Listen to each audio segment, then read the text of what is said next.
Hey y'all, happy Sunday. I'm in the middle of finishing up a video, a pre-recorded video, and finishing up a reel. And I wanted to come on because I said we were going to talk about The Perfect Marriage and The Perfect Divorce by Geneva Rose today. Hey, Miss Gail. Happy Sunday. So that is the plan for today. I'm just cutting out cutting the back of this t-shirt, cutting the stabilizer. I hope y'all are having a wonderful Sunday. Today's my last day. Well, spring break's over for me, so I'll be back to work in the morning.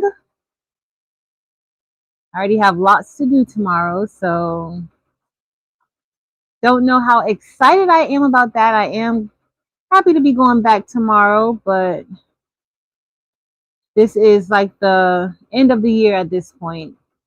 So we have like a lot of tests to do for our kids, like a lot of EOCs to administer and stuff like that. So SATs, ACTs. So that's what this time of the year usually brings. But hey, Rachel.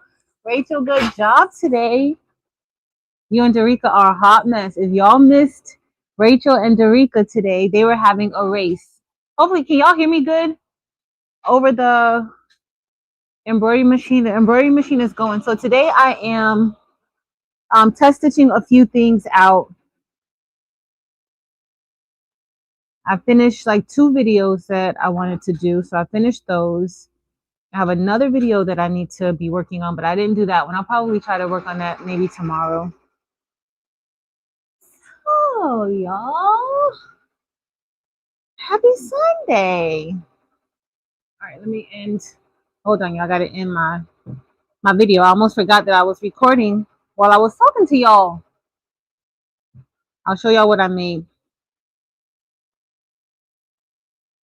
And this I kind of did a pre-recorded video. Like I recorded for a pre-recorded, but and also for real. But I kind of feel like yeah, I don't really love the tutorial that I did for like the software, but this is the shirt, and I'm stitching out another one right now. So this is the one that I did. I got to show Marilyn that we have an updated serial crafter shirt. And I stitched the wrong colors. Like the top color, of course, I wanted that, but I didn't necessarily want that blue at the bottom. But that's what happens when you don't pay attention to what you're doing. But what y'all working on? What are y'all working on? We're going to talk a little bit about The Perfect Marriage and The Perfect Divorce. Since then, I've already read a few other books. So I finished James Patterson and Viola Davis's book, Judge Stone. I'm also now listening to The Teacher by Frida McFadden because I didn't realize I hadn't read that one. And so far, I'm liking it.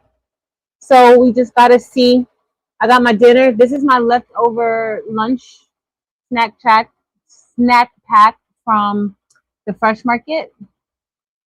So I'm gonna eat that while we're doing this, and then I have to brush in. So I have another design. He is risen, and I need to brush this in.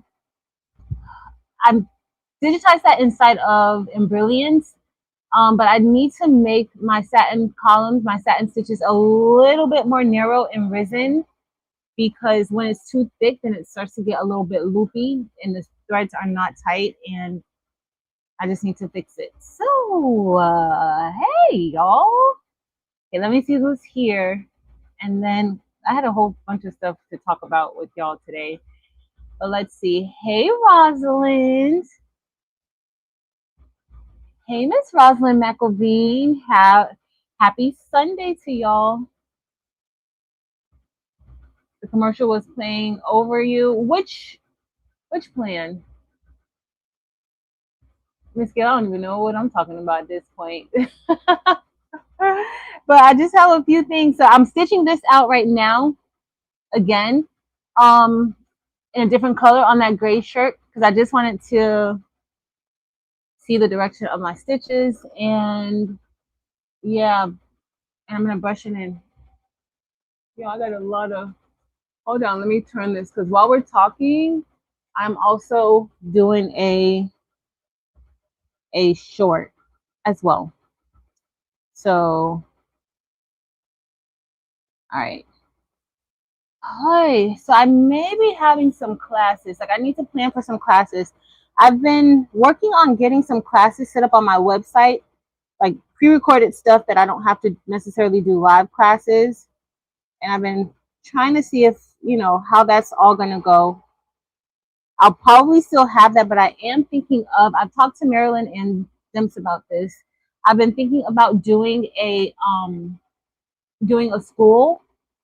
So I'm just trying to weigh my options of if I want to do like a school account. I already have one set up, y'all. I already have one set up.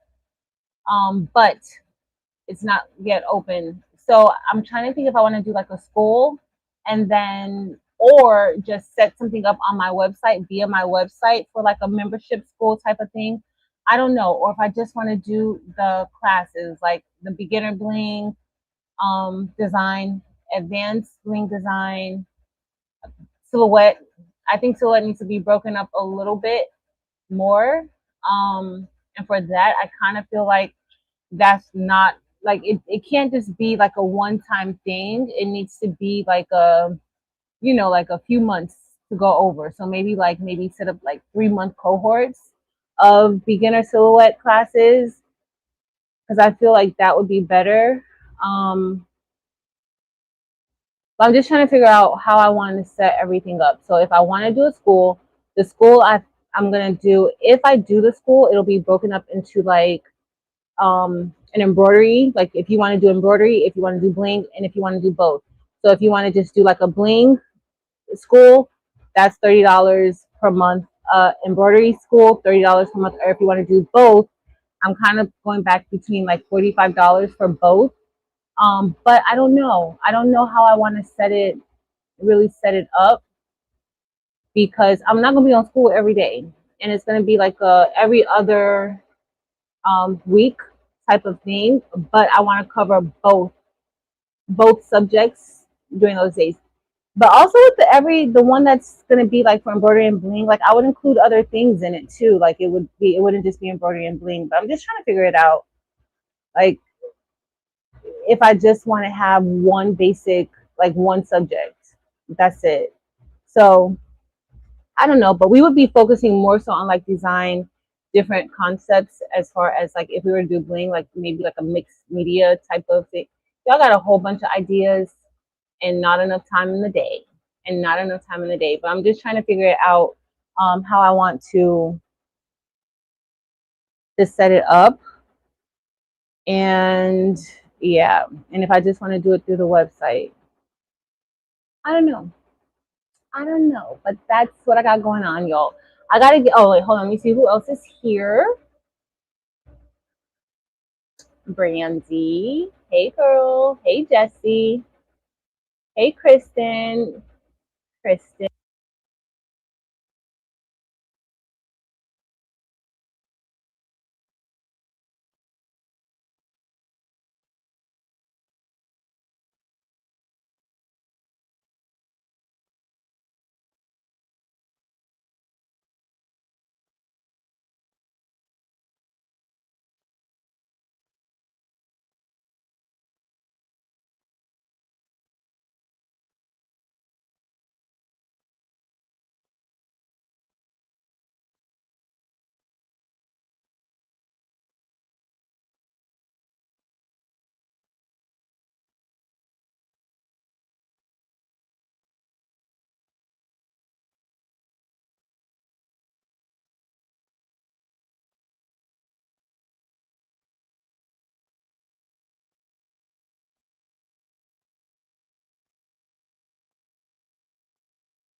Can y'all hear me now?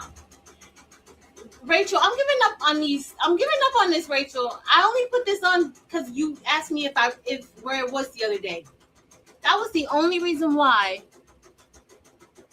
Can you guys hear me now? I hope y'all can hear me now. Coretta, thank you, Coretta. Coretta made sure that I knew that you guys could not hear me. Thank you. I'm glad I heard that phone because my ringer isn't even on the phone. Hey, Nuwan. I was just yapping away. Y'all don't even know what I said. Thank you, Rachel. Hey, Miss Martha Jordan. Let me see how when y'all could not hear me for 10 minutes, and that's because I'm so far behind the chat. That's a hot mess. Hey, Heart. And Up Designs. Child, that is a hot mess. I don't even know what I was saying that whole time. I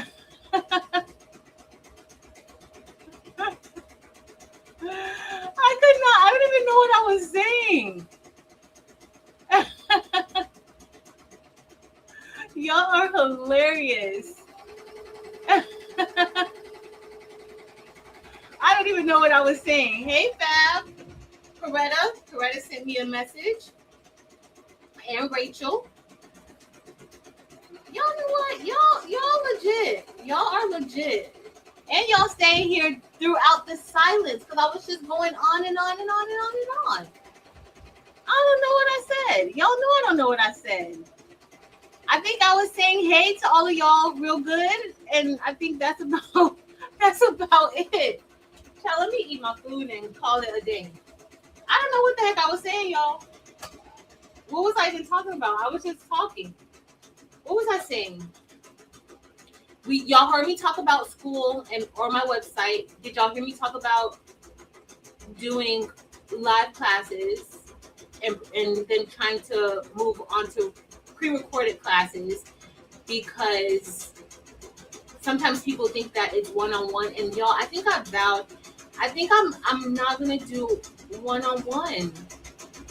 Well, not like for certain, like, I don't know, I've been going back and forth because I've had quite a few people ask me about doing one-on-ones, and they've asked me to do, but they're not asking me to do free one-on-ones. So for anybody out there, honestly, for most of you guys don't expect me to do any one-on-ones, but there are people who expect me to do one-on-ones, and I do feel like, and just give one-on-one help, and I do feel like what I teach or what I show people how to do is valuable.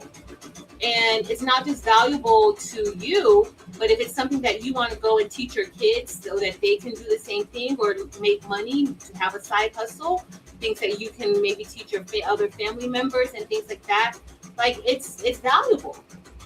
So I had somebody ask me like, oh, can I just mentor them?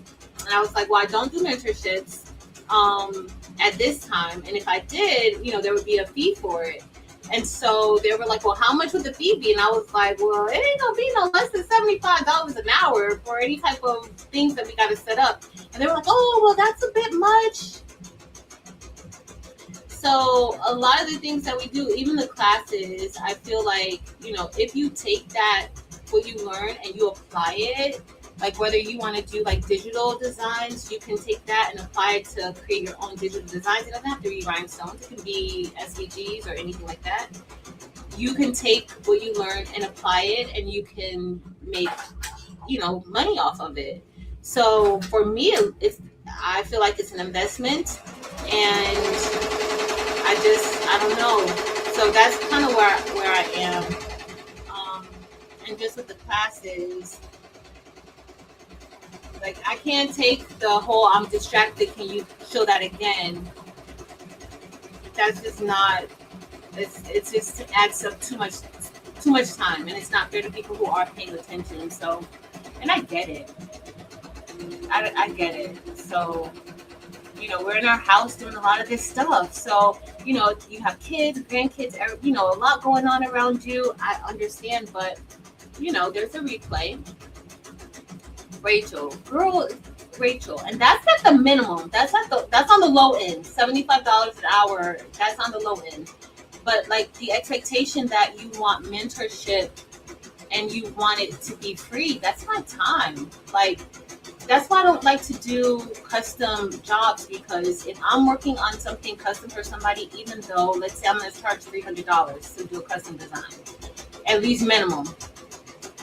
If I'm doing that, then that takes away from me working on things that I need to do for my business, right? So if I'm working on a design for you, where that may be $300 for, $300 I'm getting paid to work for you, and that's an hour or 2 hours, sometimes depending on what it is, you may be doing 3 hours or 4 hours of work for somebody. That's work that I could be doing for my own business. And then if I'm creating a design for myself, I'm not capped at $300, because I'm going to put that design on my website. That design over the course of a year or 2 years could bring in $6,000, $3,000. It could even bring in more than that, depending on, what the design is, if it's something that people like. So it's just, I don't know. That's really that's not necessarily the nature of my business. Now, I will teach you how to do your own thing. Like, I have no problem with teaching anybody how to do their own thing. Like, so when I first started, I've said this story before, like when I first started blinging, or when I first wanted to bling, and I mentioned it, in a live one night, and kind of, I had been talking about it, for a while, and somebody reached out to me on Facebook. I still have the email. Somebody reached out to me on Facebook. If I could find it, I'll read it to you guys. Somebody reached out to me on Facebook, of somebody who watched, and they offered to show me how to do it, right? But they offered to show me how to do it, and then they also had stipulations on it.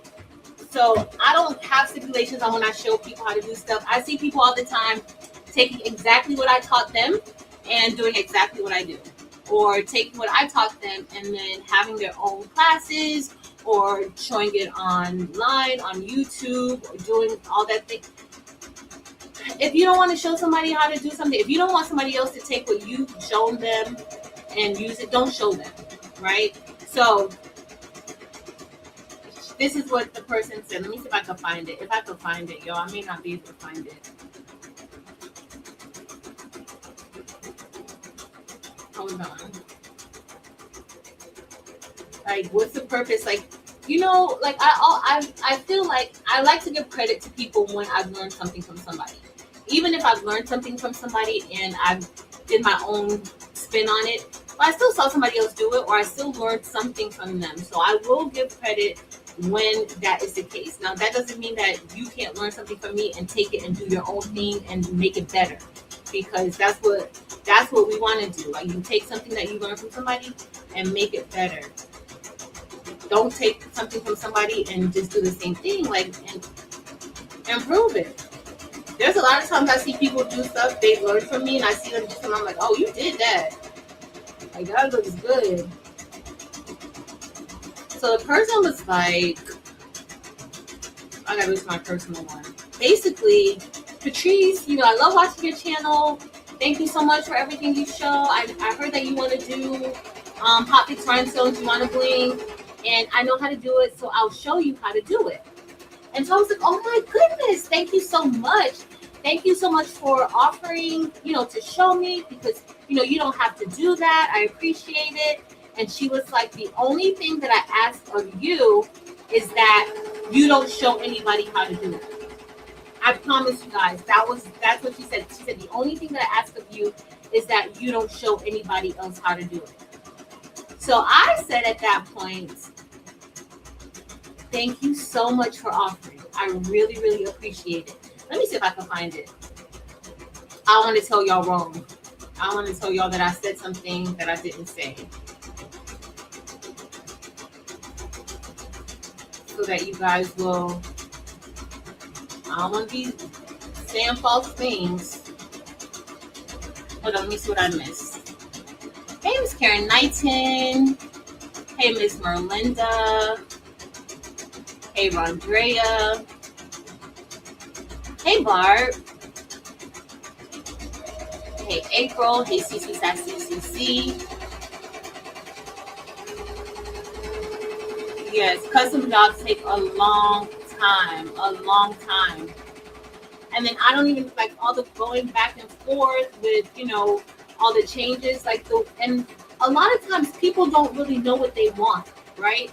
And so if you say just do whatever, you know, just do whatever you want to do, and then when you do whatever they want, like whatever you want, what you think that they want, and they come back, oh no, I don't really like that.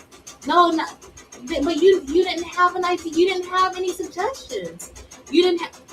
Y'all, I do not have time for that. Oh no, no, no, no, no, no, no, no, no. That I can't deal with at all. I cannot deal with that.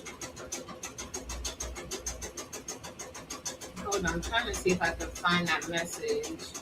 That was all the way back in 2021, y'all. Hold on, let me see if I can find it. Gotta do see more.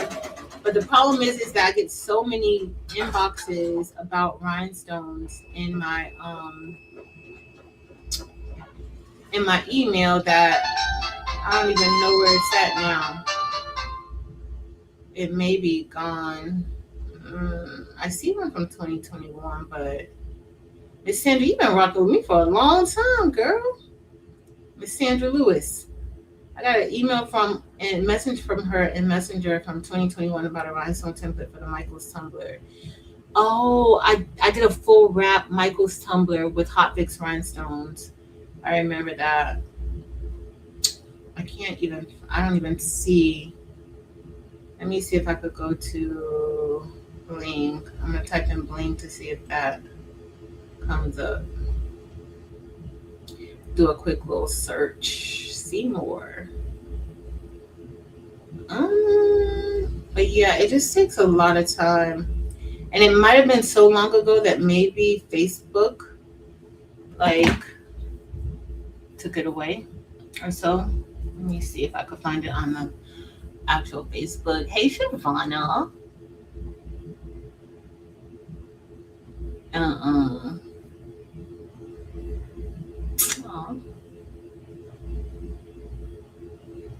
All right, y'all need to see.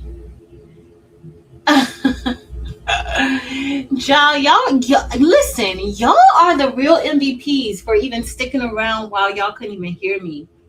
Rachel and Coretta sent me messages, was calling. My phone's over here on the charger. I didn't hear nothing. I did finally hear it like vibrate, but y'all know that I don't even hear it really because I don't even have the sound up. So let me see if I can find that. Not now. I'm gonna see if I can find it, y'all. If I can, I may not be able to find it. What kind of filters can I do? We'll see. We'll see. All right, let's see what I missed. Okay, hold on. Hey, Miss Evelyn Warner. Yeah. Thank you, Shabana.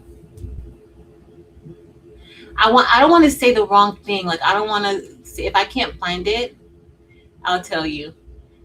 Brandy, you try to send me, but y'all know, like, I don't have my phone or anything in front of me. I do have my computer on right here, but it's not on on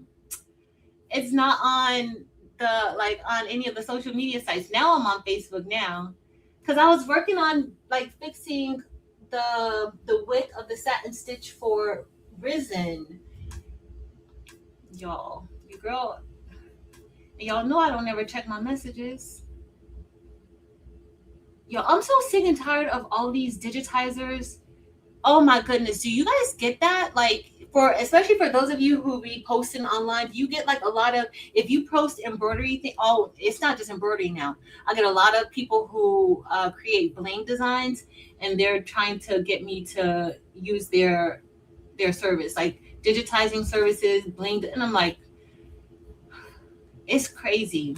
Even under things that I post, a lot of people will put, like, a lot of digitizers will start putting their price sheets underneath. And I'm like, y'all can't be doing that. Y'all need to stop. Like, this is just wrong. I think that it's possible that Facebook removes, well, I don't know. Do they remove messages after a certain time?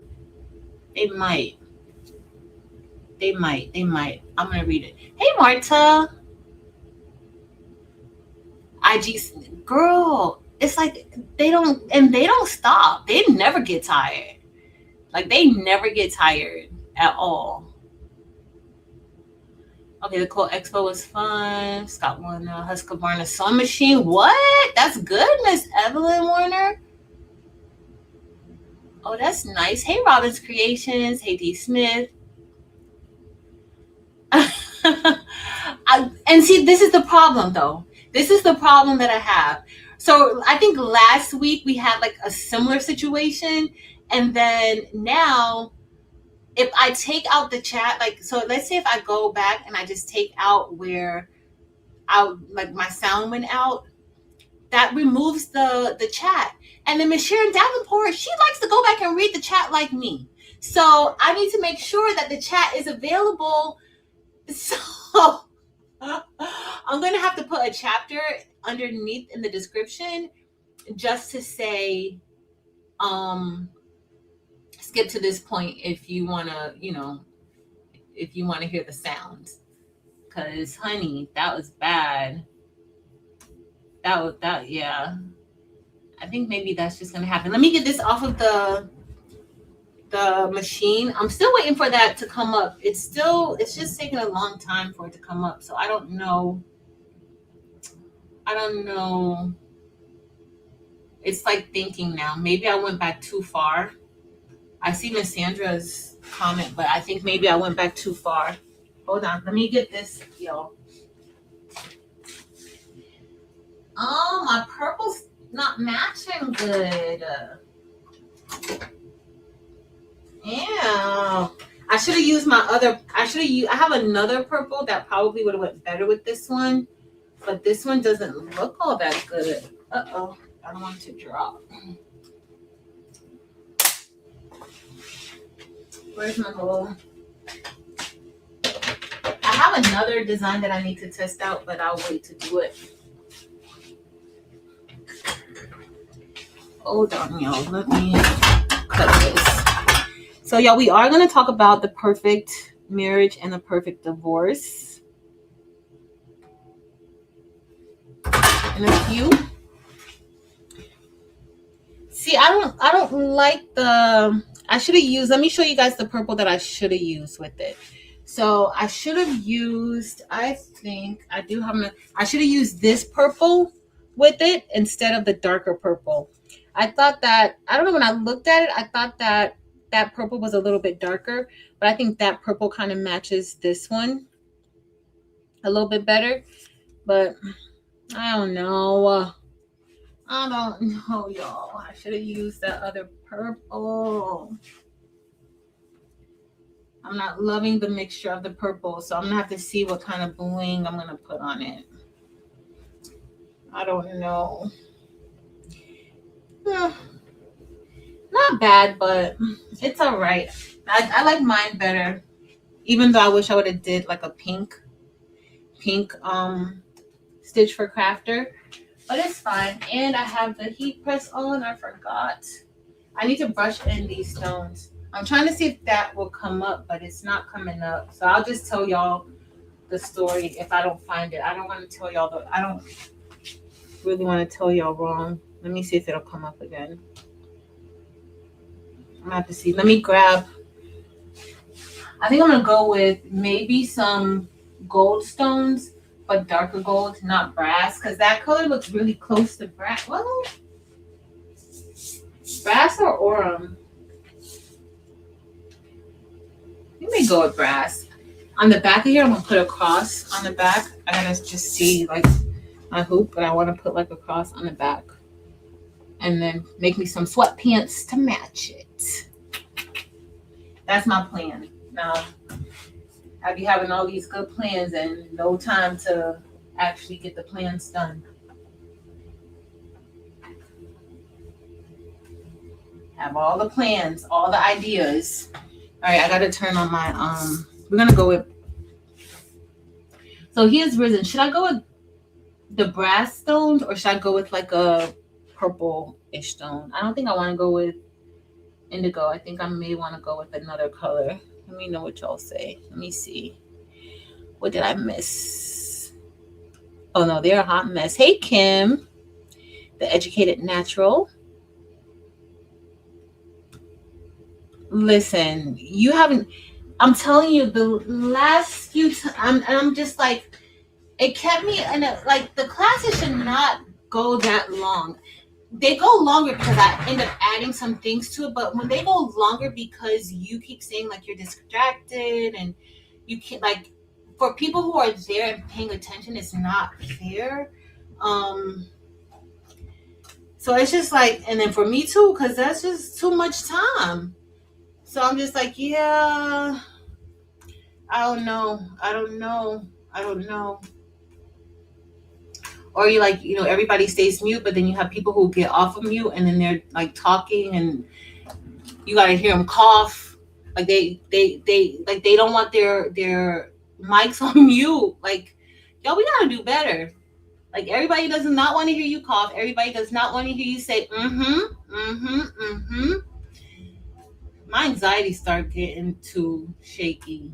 That's why I kind of took a break these past. That's really another reason why I took a break for most of the year last year from doing classes because sometimes it gets too much, y'all. It does. I'm sorry. At least for me, I know some people could take it, some people can't do it. But if y'all ever came to one of my classes when I had class, you could hear a pin drop in my class. Okay, y'all, let me just tell you guys on Facebook, for those of you who have Facebook like groups and pages or whatever else you have, don't fall into those people who send you like, oh, this is Facebook and you have like a Facebook is not going to do that. Or they're telling you that your page is going to be restricted because I get a lot. I'm just going through the messages and I'm seeing a lot of those in here too. Don't fall for that because it's a lot of crooked people out here. I think I can't go past 2021 anymore on the Facebook messages. Yeah, I think they kind of stopped that, y'all. Let me check and see. All right, let me see. Oh, I did show y'all the shirt. The chat is where all the good stuff happens. My collaborator is saying they love my work. I asked them what I did that they loved. They posted my video.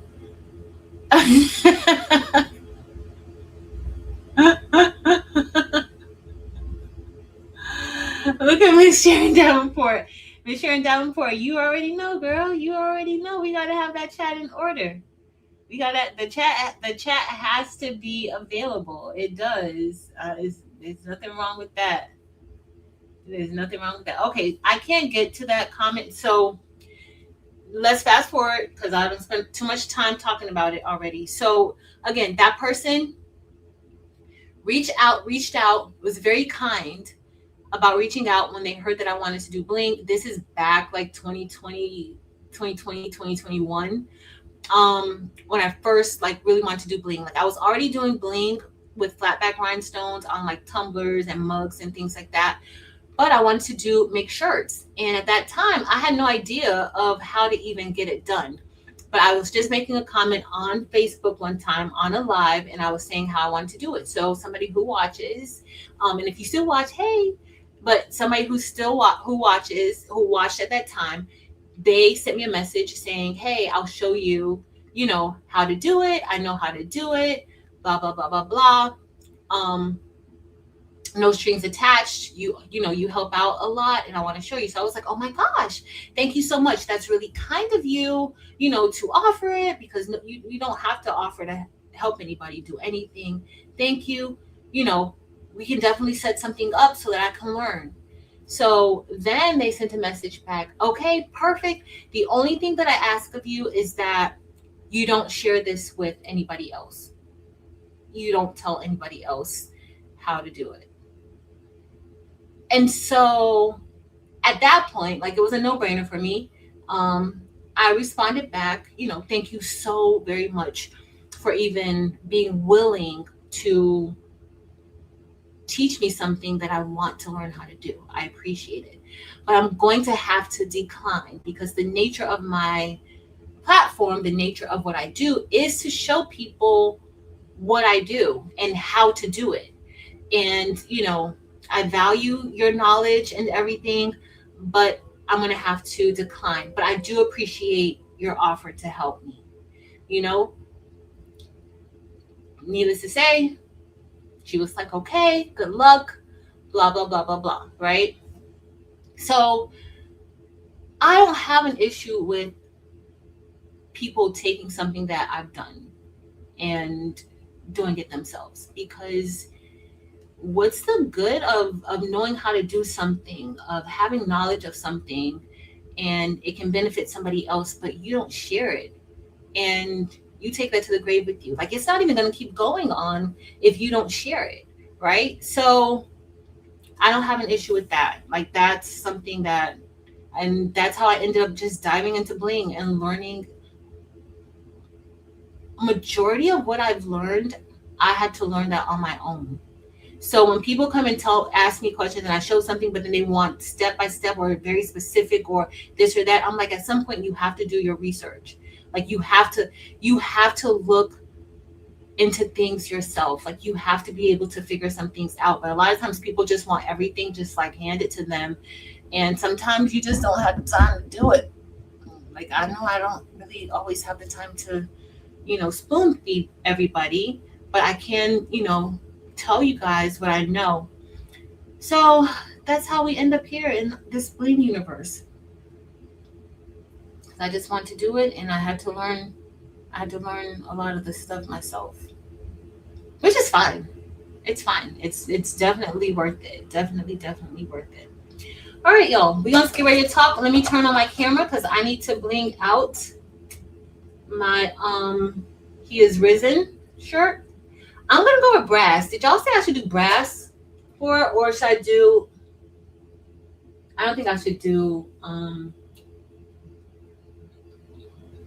a purple stone. I was thinking of violet volcano. These crackers got stale quick.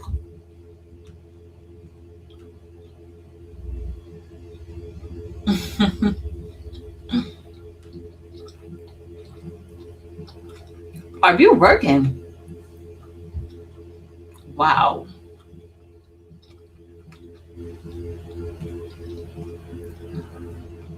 Kristen, I knew you would say that. I knew you would say that. You and Rachel. I knew you would say that. Mm-mm. Not any purple always looks amazing. Mitchell and Davenport, y'all are a hot mess. Y'all are purple lovers. Thanks, Robin's Creations. Enjoy the bushes. It's cool underneath the bushes.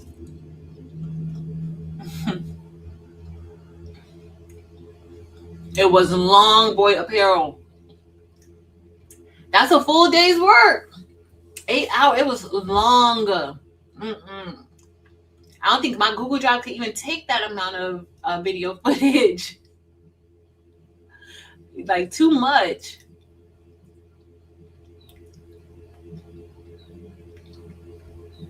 Yes. Mm-mm. Listen, my students already knew. They already knew. Like when they came in, first of all, we gonna have a good time in class. We gonna do what we have to do. But what we're not gonna do is play games. You're here for a reason, and if I see that you're serious, then it's up. But if I see that you're not serious, it's gonna be a problem. And I don't have like that type of like. Mm-mm. I have a lot of patience, and if you feel like, and I always tell my kids like at the beginning of the year, if you feel like today is not your day, like if you're not, come tell me. Tell me before you even step into the door that today is not your day, or if you're having some type of issue. Because if the day is not your day, for anybody that, and a lot of my kids will come in and I can see their face like, hey, what's, you okay? You got, okay, go sit by my desk. So my desk, I never had like a desk in my class. I hate desk. I hate a desk. I hate sitting behind a desk. I hate all of that. I would have like it's almost like a community table. And that's where I would be stationed at, like at the community table. And then if you were having a day, if you just if there was some friction between you and somebody else in the class or anything, you would sit at the table with me. Now, most people think like, oh, that's punishment. No, my kids love sitting at the table with me. Like I would literally have them just come in and I'd be like, ain't nothing wrong with you today. Go to your desk.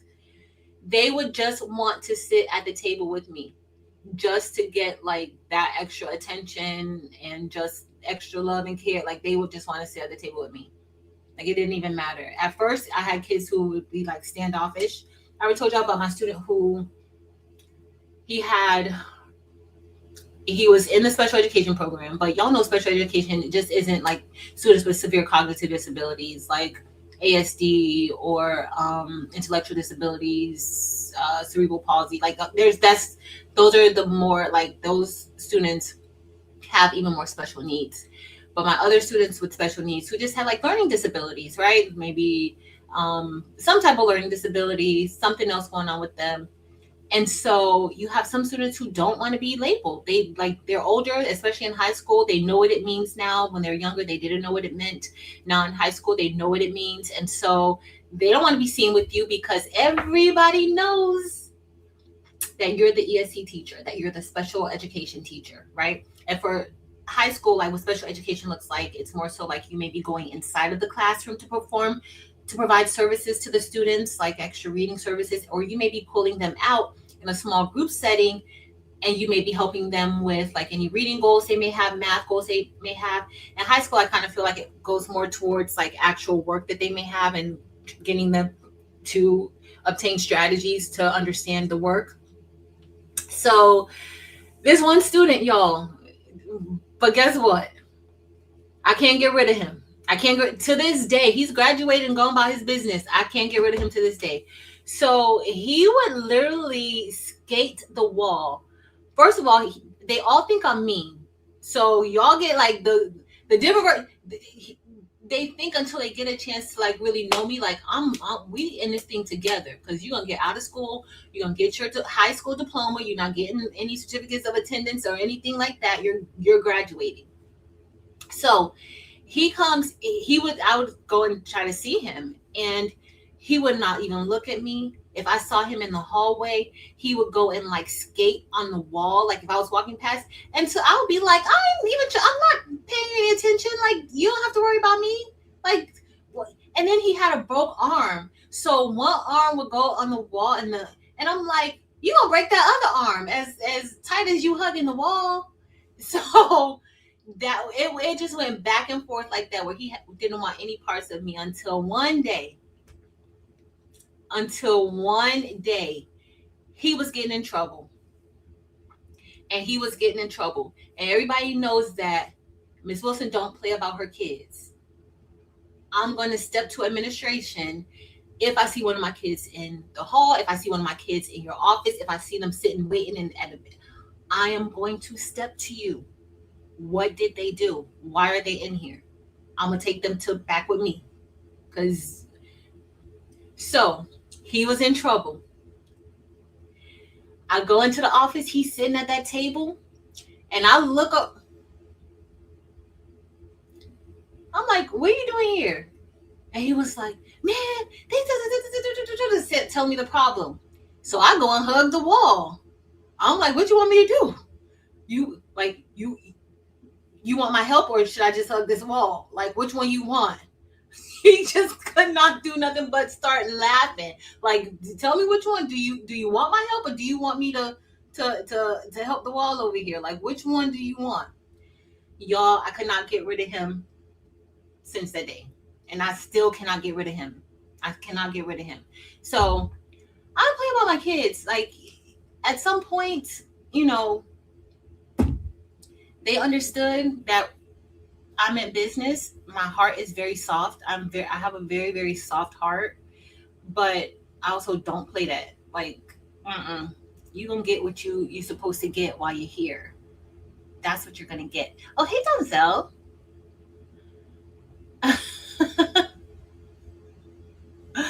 Y'all are a mess.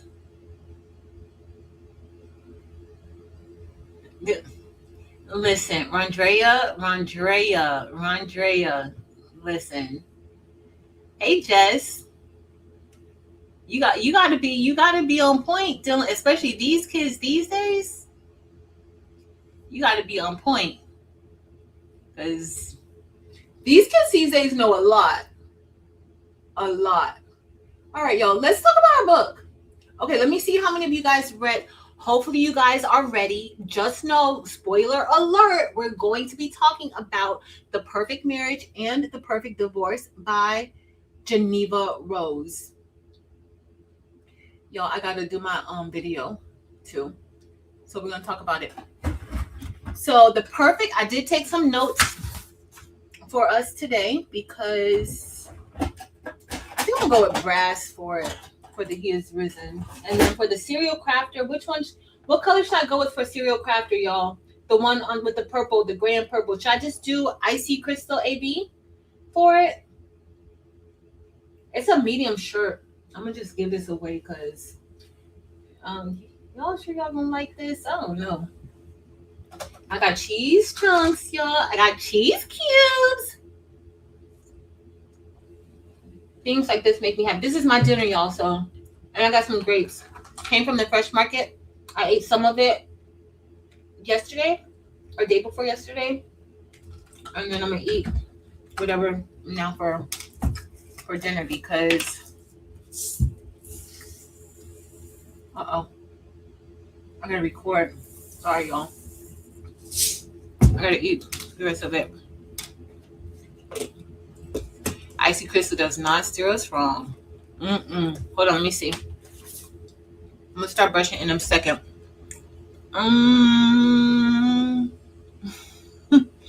Sarah was a hot mess. A hot mess.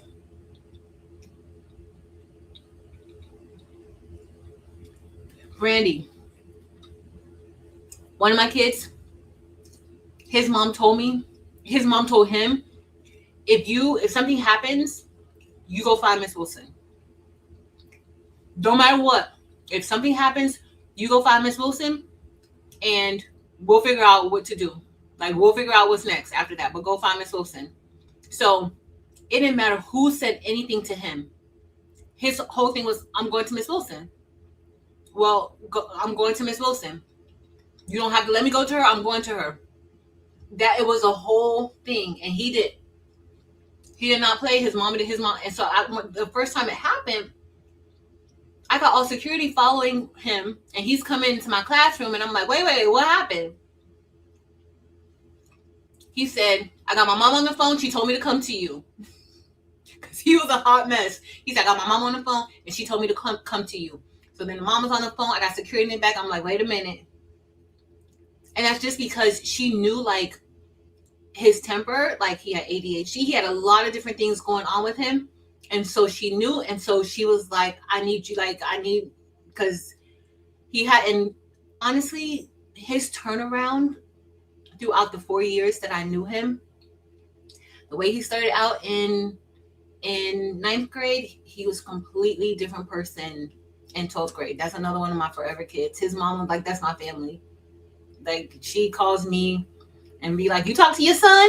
Like, that's how she, just, so it's like that. And I do feel like building relationships as teachers with parents, like, you kind of understand a little bit more. So if that child is acting out one day, you're more invested, right? Like, you're not just trying to send them to the office. You may, pull them to the side. What's going on with you?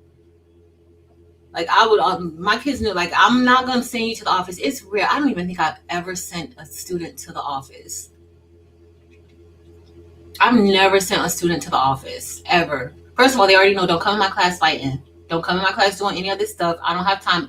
If you're going to fight outside of my class, because I don't have time to be writing referrals. I don't have time to be calling. I don't have time to be going. I have other things that I need to be doing. Other kids who need me. So if you don't really take this serious, and if you don't want my help, don't come interrupting my other kids. Don't come bothering them if you don't want my help. And once we got that down, I've never sent a student to the office.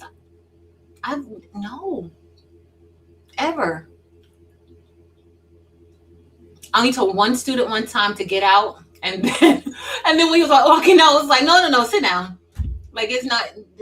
And he just like, but you. I'm like, this it. Like this it. So I've never called security on a student.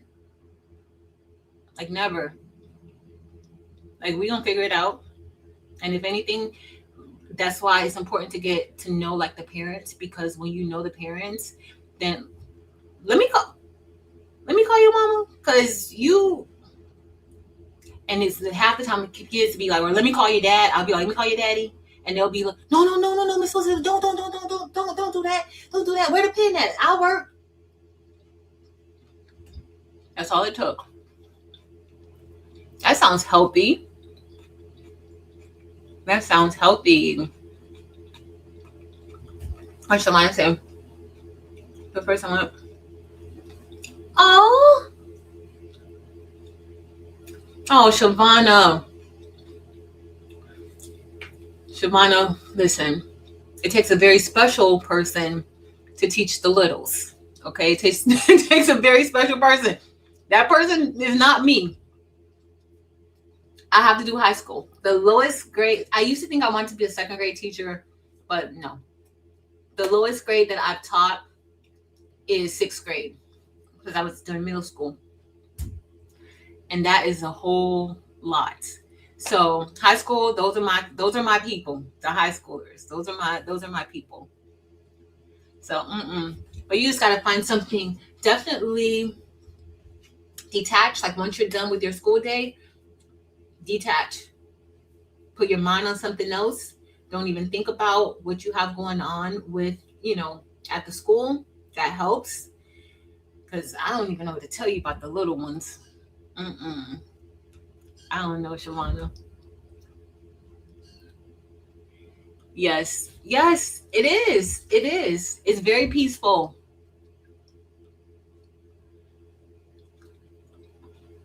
Girl, because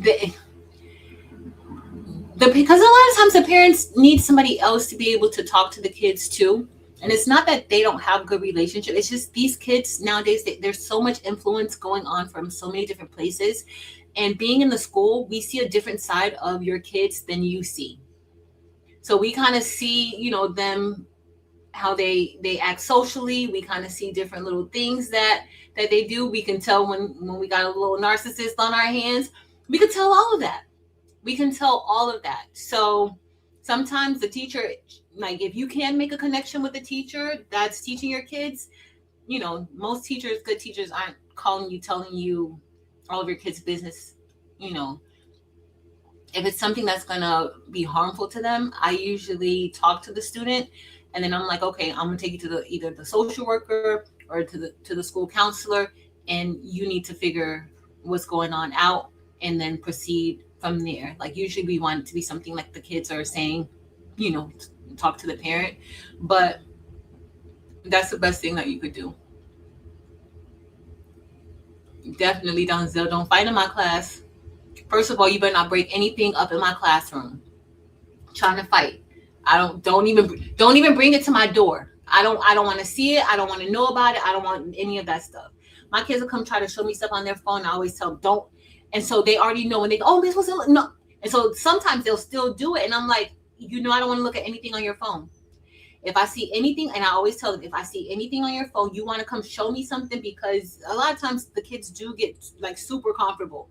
You want to show me something on your phone, just know that I'm a mandatory reporter.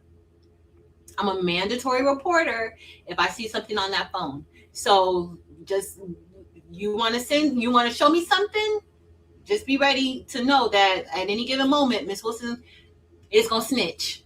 Okay? She's going to. Yes.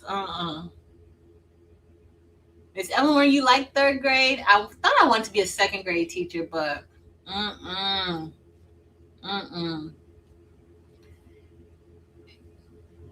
See, eighth grade. See, yeah. I love high school, and I love high school because, to be honest, I love being the last like that, one of, not the last, but one of the last people before you go into the real world.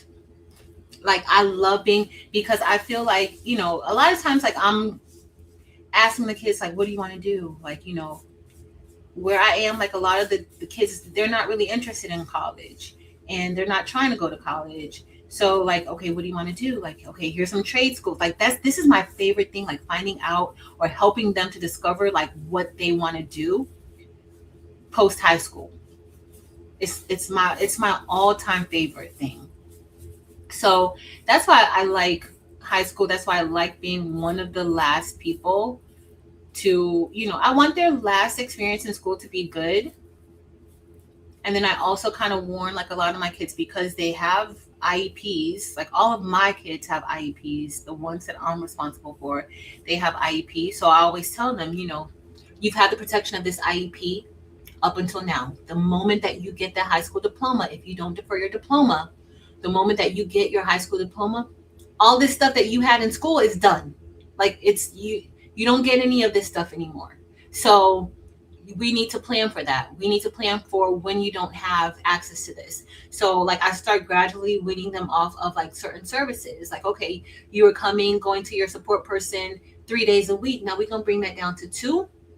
Then we're gonna bring it down to 1, and then we're gonna bring it down to, now you need to be able to advocate for yourself. If you need assistance, then you need to be able to advocate for yourself. Now legally you get everything you're supposed to get, but I need you to work on self-advocacy, because nobody's going to, you're going to be out of here. You're not going to have Ms. Wilson ready to go fight people for you. You're not going to have a support facilitator checking to see, oh, you're not doing well. They're not going to just go in and bring you in to help you do your work. Like you're solely responsible for this now once you graduate.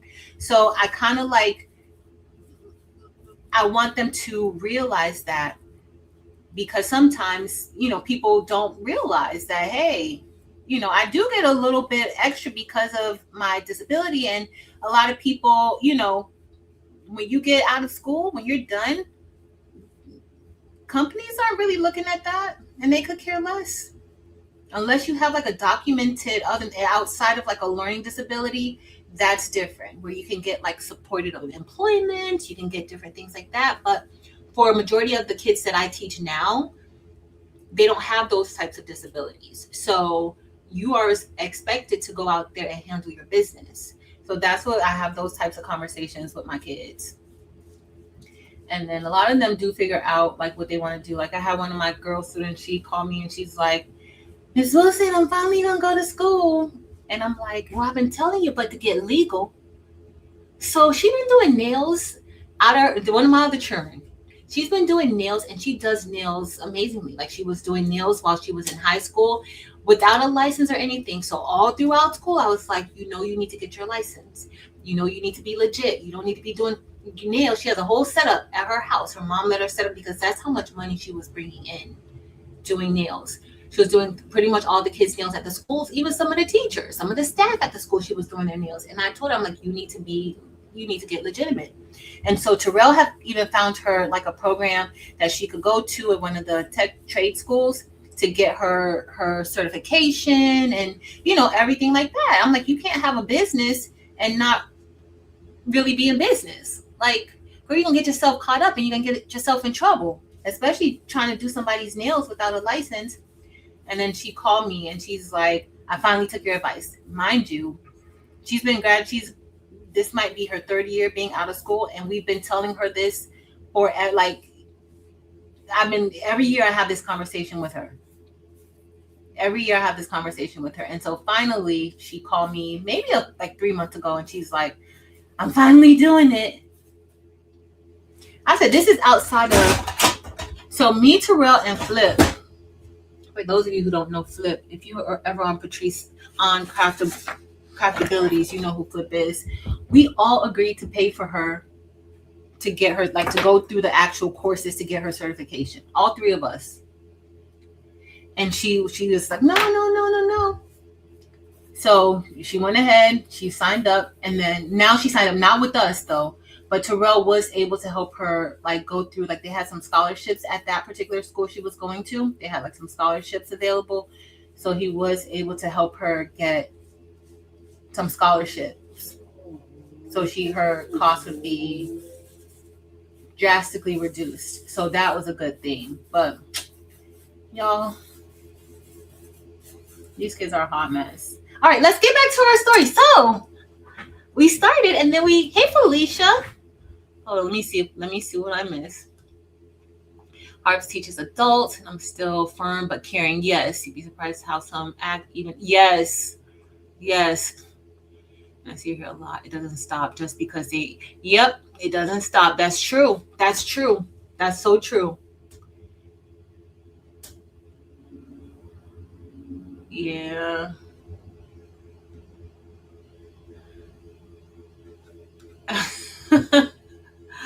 No, they are really smart.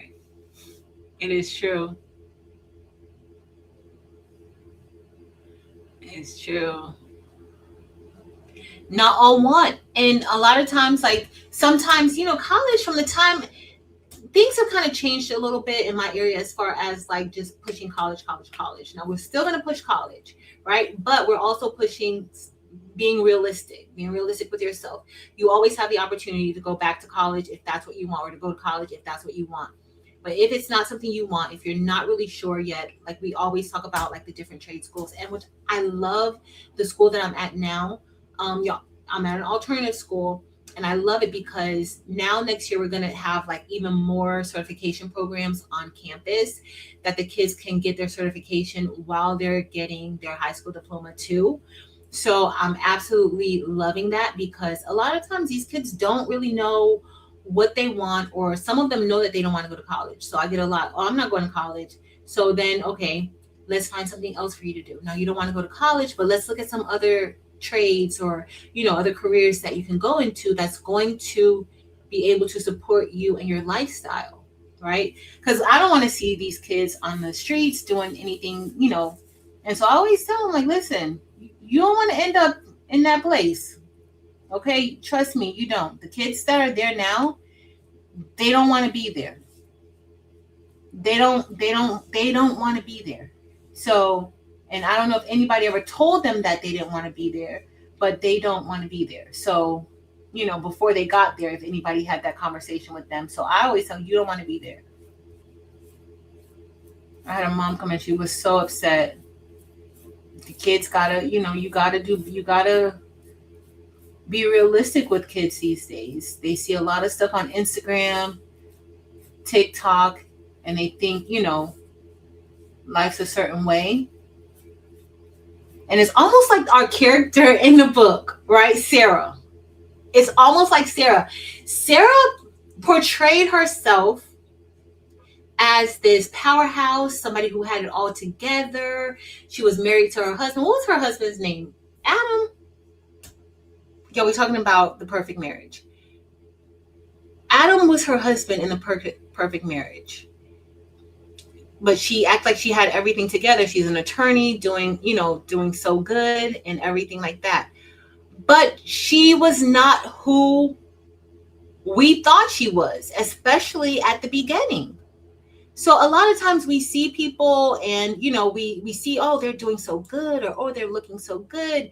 You have people come on, every other word they're talking about God and how, oh my goodness, God this, God that, but it doesn't necessarily really reflect their life, or it doesn't necessarily reflect, like, how are you talking about God so much and how good he is to you, but every chance you get, you use your tongue to cut somebody down. You can't, it doesn't add up, right? So with the perfect marriage, let me see, I had some questions here for y'all. Did y'all see, okay, for those of you who read The Perfect Marriage, did y'all see that ending coming with the first the first book, The Perfect Marriage? Because we read The Perfect Marriage and The Perfect Divorce. Did y'all see that ending coming?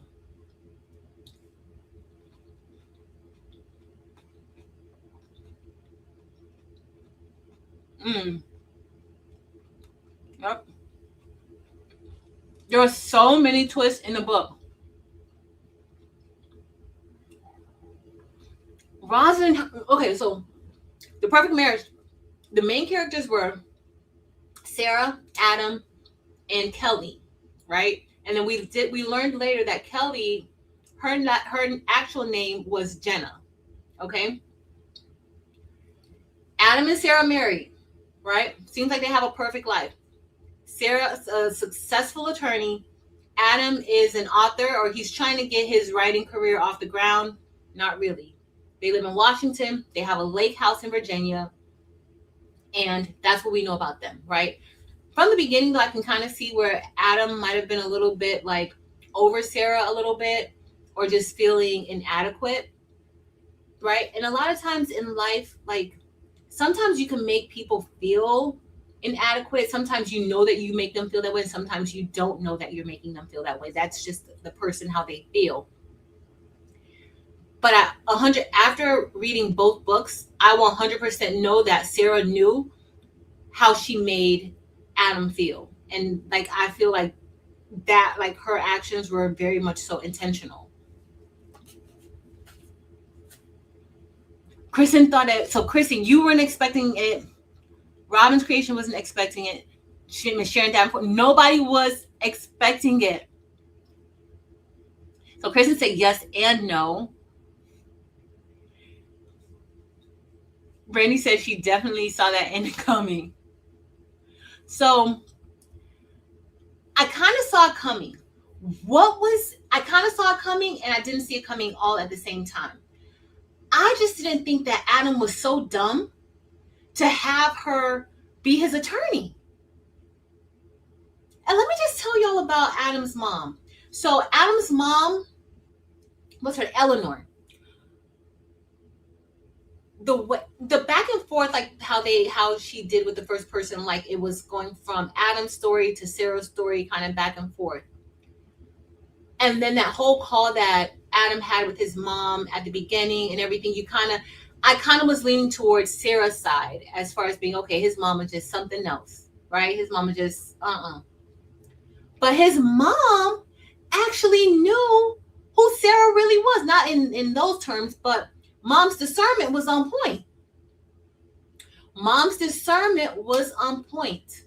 Okay? So Adam messed up himself. I don't know why in the world he would allow her to represent him after you know. So let's get into why I feel like that. Hey Josie. Hey Mare Bear. This is why I feel like that. Now let's start with the whole story. They're married, very successful career. Adam not so much, but he's trying. He's working on his writing. He goes to the lake house often to write. Sarah doesn't have time to do all of that, right? Which I kind of feel like Sarah probably was already a little bit tired of him anyway. Well, Adam has an affair with Kelly. Okay, Kelly is a local waitress at a diner, and what we find out later is that Kelly is married to a police officer. Okay, and this is all we know about her for now. Okay, so they're messing around. It's Sarah and Adam's anniversary. Sarah's just so busy, y'all. She ain't got time for Adam with his little writing books and all that stuff. She ain't got time for that because she's made partner at her law firm.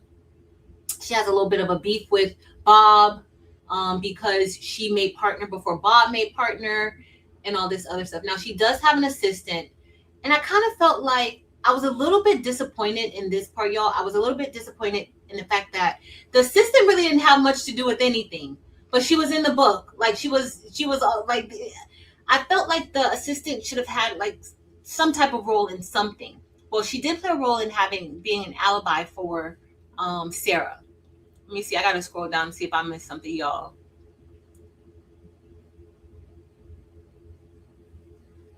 Yes. Yes. Yes. Yes. Yes. Yes. Yes. Yes. Yes. Yes. Yes. Yes. All right. So here we go. So Adam, he's messing around with Kelly. He starts an affair with Kelly. He's sneaking her to their lake house, and they're doing whatever at the lake house. Y'all know. Okay, so they're hanging out at the lake house on their anniversary, on Sarah and Adam's anniversary. Sarah doesn't have time. Adam hooks up with Kelly at the lake house. Now everything's going good. They're having a good time. At this point, he's actually contemplating why he's still with Sarah, possibly letting Sarah go. Kelly has told him that her husband is abusive to her.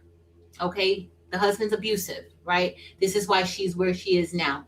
Now I'm a little, y'all, I want to know if you guys thought, because I didn't really pick up that he was actually abusive to her. So did you guys see that, or do you guys think that he was actually abusive to her? Because I don't remember like reading that part that he was actually abusive to her. So let me know. JJ said she didn't like it and she did not finish it. It was the Bob part that threw me. Oh, Keisha said it was the Bob part that threw her at the end. All right, so they're at the lake house and it's late now. At the same time, Sarah and her assistant, they go to have drinks. Okay, so they go have drinks or whatever. So this is where she was during all this time. In the middle of the night, Adam wakes up and Adam decides, he's gonna go home. He leaves a note for Kelly, who's in their bed. Okay, who's in the bed. He leaves a note. He heard a car door, something, the car door woke him up. Now, then that had to be Sarah getting out of the car or closing the car door or something like that. Let me see what y'all say. She made it seem that he was, yes. The original husband, right? The original husband was the one who was abusive. So do you think that she was just telling him about the original husband, but, justifying the reason for her sleeping around on her current husband? See, I don't remember that either. Yes. Yes, she was saying that he was abusive.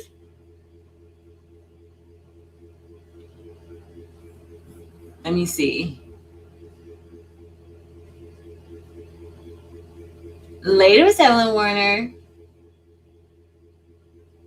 That was the killer getting back in the car. So that had to be Sarah. So Adam gets up and Adam goes home at this point. He leaves a little note for her. He goes home to his wife, right? His wife is home sleeping. And at this point, they've been married for 10 years. They have no kids or anything like that. In fact, I don't even think that Sarah really wanted kids. But this night, she tells her husband when he comes home and wakes her up that she wants to have kids. And so tonight, let's go half on a baby. Okay, so that's pretty much what happens at that point. Well, the next day at the lake house, the housekeeper, she comes in and she stumbles across Kelly at the house. But this time, Kelly is done. Kelly is gone. Like somebody has slashed her. Okay, slashed her up. All right, and she's no longer on earth with us. So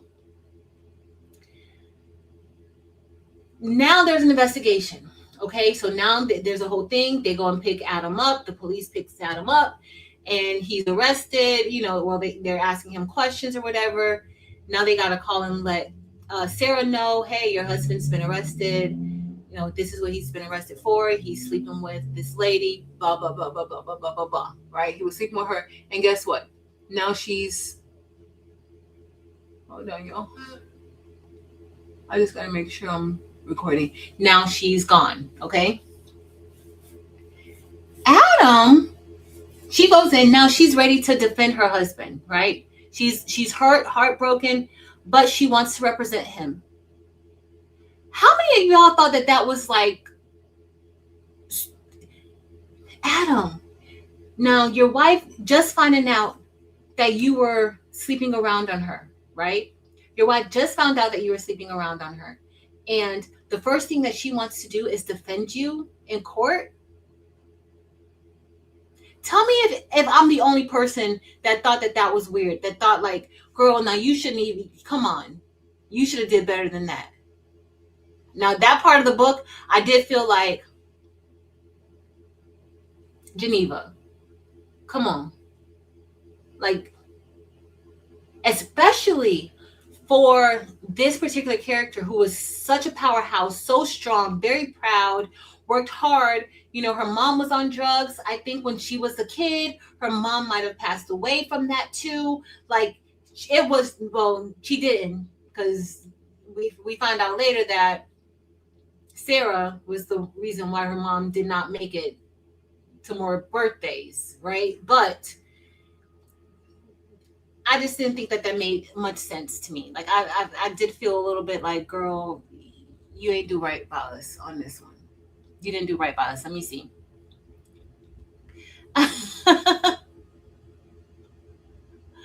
The Sarah is the one, the wife is the one who actually did it because she knew what was going on. And this is how she knew. So Bob, who works at the law firm with her, Bob felt like Bob was a little bit jealous of Sarah, right? Because Sarah, she's a woman, she done came in, she got the partnership, yada yada yada, right? She's doing all the good things at the law firm. Well, Bob,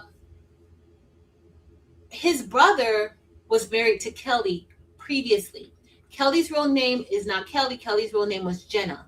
So previously, she was in a relationship with Bob, not with Bob's brother.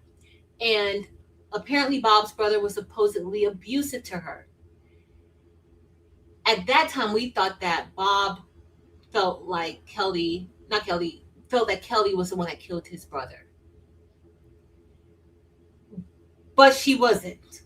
It was actually Bob who did it. And it was a mistake. He thought he was going to be, unaliving her, but he ended up doing it to his own brother. Okay. Kelly then gets with the police officer who came to investigate everything. The police officer helped her. They moved back to Virginia. Bob still had an issue with Kelly because I was trying to get you and I ended up getting my brother instead. So he had a problem with that. Well, he found out that Kelly was having an affair with Sarah's husband. When he found that out, he approached Sarah like, hey, like thinking he was going to blackmail her because, of course, the way that Sarah was, you would think that she doesn't want anything to tarnish her reputation. That wasn't going to fly. So he thought that he was going to be able to blackmail Sarah. But instead of him blackmailing Sarah, because Sarah's just as loony as she wants to be, Sarah's like, no, that's not going to work. Let's get rid of her together. We both of us can get rid of her. So that's what ended up happening. They were actually working together to get rid of Sarah, but Bob wasn't the one who did the deed. Sarah was the one in the end who actually went there and unalived her. Now she did that while they were in the bed. But what happened was that somehow I guess she already knew what was going on. So she had placed something, I think, in the alcohol, so they were drugged. And so that's kind of how she was able to do it. And then she went in, she did what she did to them, and that was that.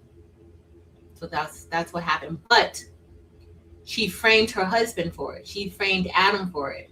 And then had the audacity to be the one to represent him in court.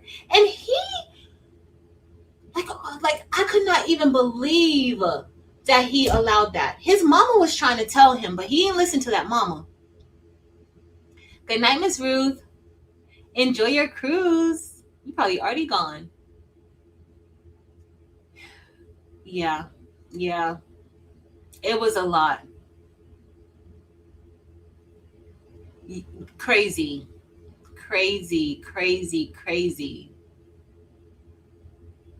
I felt this. I felt that. I'm like, are you kidding me? But the fact that he allowed that, like, I would have been like, no, I need somebody. I just did you wrong. Like, I just messed things up, right? I just because he doesn't know that she's really, not all there, right? He doesn't know that. So I would be no. I still wouldn't even be able to trust it because now I know you can't trust me, and because I know that you can't trust me, I can't trust you either. Like I can't because if we were in love, if it was such a good relationship, and you're thinking, and I'm thinking that you think that it's a good relationship, but I don't feel like it's a good relationship. Now you know that I don't think that it's a good relationship because I'm out here dibbling and dabbling with this other woman, and I'm gonna have you represent me in court. Oh no, that's no, no, no way. Exactly. There is no, absolutely no way. Ex- Kristen, that's what I'm talking about. That's how you, like, something was just off. Something was just off. Like, yeah, no. So it seemed like she was working hard for it, right? It seemed like she was working hard to get him off, but she actually wasn't. She was doing everything to get him convicted. She was doing everything to get him convicted. Mm-mm. Yep. She drugged both of them. She came in. She did what she did to her. Um, but remember, so when he got up, he was like that she was underneath her blankets, right? She was just cuddled up and he didn't really want to bother her. So he wrote her a note. I think he saw like the husband had been texting her or something like that. And like, where are you? Something like, oh, I'm going to do whatever to you, calling her out of her name, all types of things. Because, I mean, the girl didn't come home that night. So I guess the husband was looking for her. So he never touched her or said anything. When he got out of bed, he just got out of the bed and left. He didn't try to wake her.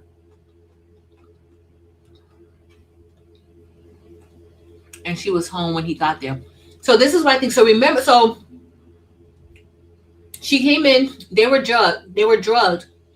But this is what I was thinking too, Shay Shay, like, he heard a car door when, like, what woke him up, he heard a car door.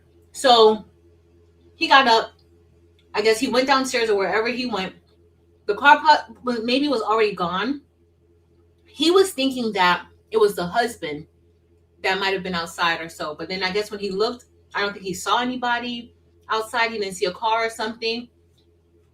There have been times where I've woken up because I thought I heard a knock on the door and it really wasn't a knock on the door. So I don't know. Like, there have been times that has happened. So I don't know if that was like kind of a situation, but she probably made it back home before he got home and just acted like she was asleep. Because once he got that, like, he had to get dressed and all that other stuff, and then he headed back home after he heard that car door. So she probably made it home first, got in the bed like she was sleeping, and then, you know, he came home, and then that's when she started changing her mind. Let me see. Howard Kamala, did she hire? No, she was the one that did it. So she went out with. So that's what happened. So she went out with her assistant. So that's now her alibi, right? But after she left her assistant, because she had drugged them, she had put drugs in the alcohol. So I guess she must have drugged all the bottles of alcohol, unless there were like limited supplies of alcohol there. Like, I don't even know. Like, some of the parts, I'm just like, Geneva girl, let's bring it together a little bit. But overall, like, I loved it. So she drugged them, so they were knocked out asleep. He didn't intend on staying at the lake house that long that night. So she put it in there, but they were drugged. She made it to the lake house, did the deed, and then she left. So that's kind of how she did it.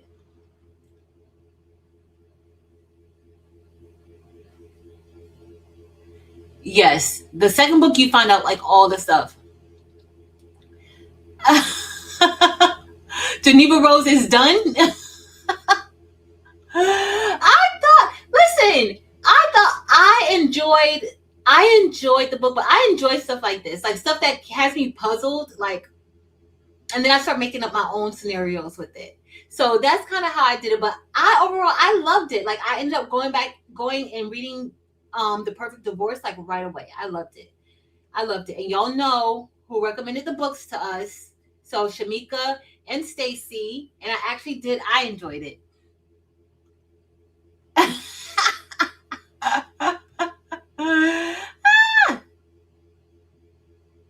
Listen to absolutely, absolutely. Moral of the story: listen to your mom. Listen to your mom. And then so that's another thing. She also did the same thing to her mom. So clearly she was, she was not well. She was not a well person at all because she did unalive her mom as well. Hey Terry. Cool, let me see. Was she at the club? Sarah couldn't have been there. Which one? So he kissed her before, but that's all he did. That's all he did. He didn't even, like, she was there in the bed. I don't think he moved those curtains. And he was drugged too. Yup.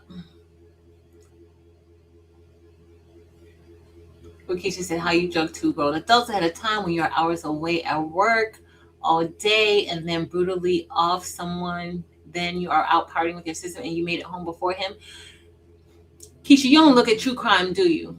I don't even, I would say, y'all, some things sound far fetched, but when I've seen like real life stuff happen, it's a lot possible. And they're in Washington and Virginia. Washington and Virginia are very close to each other. You can get to Washington from certain parts of Virginia, so I don't know if Virginia is how close the lake house was to Washington, but Washington is very close to Virginia. So I don't know if they were really hours away. But I've seen some stuff, y'all. Some of the stuff on true crime that I've seen, this is nothing. This, I don't, I don't think you watch true crime. I don't think you. I be watching the real stuff. This this make believe stuff. True crime put this make believe stuff to shame. Like, okay, yeah, no, yeah, she did. She did. Like a telenovela. Uh huh. Uh huh. Uh huh. Uh huh. I enjoyed it.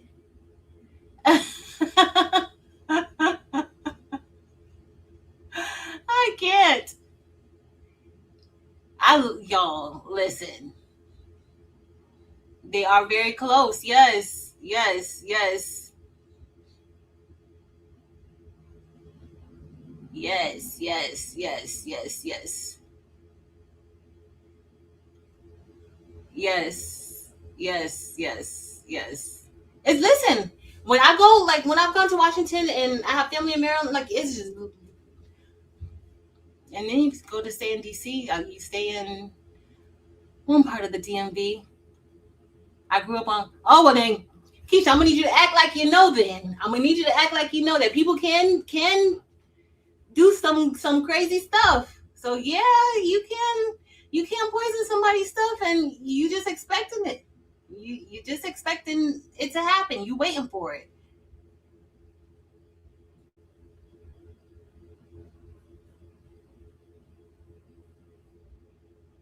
Busy week, so I couldn't be the perfect divorce, but I will.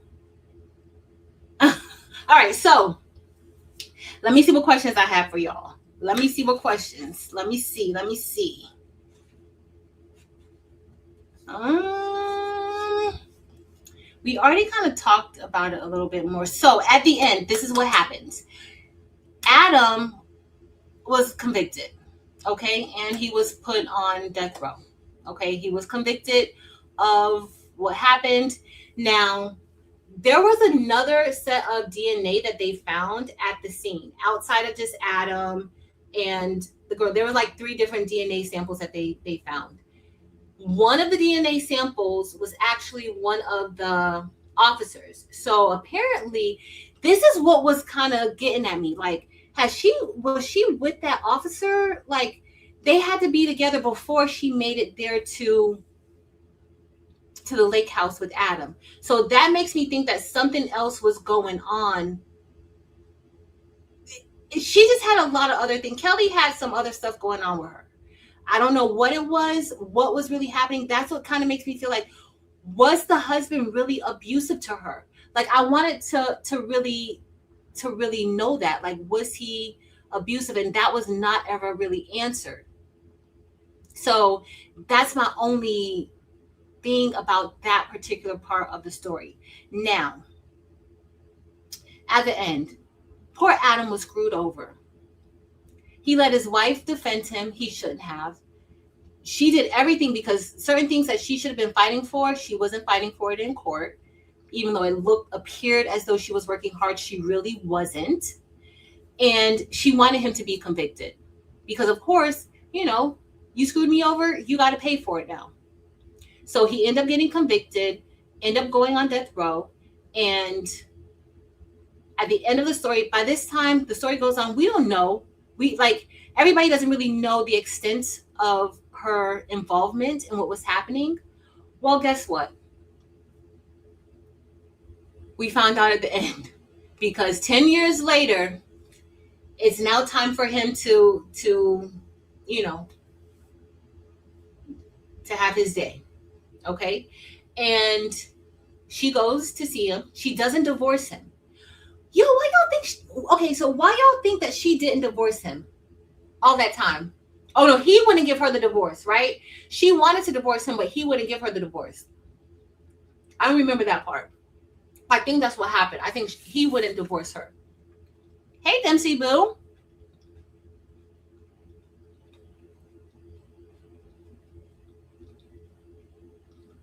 I did too.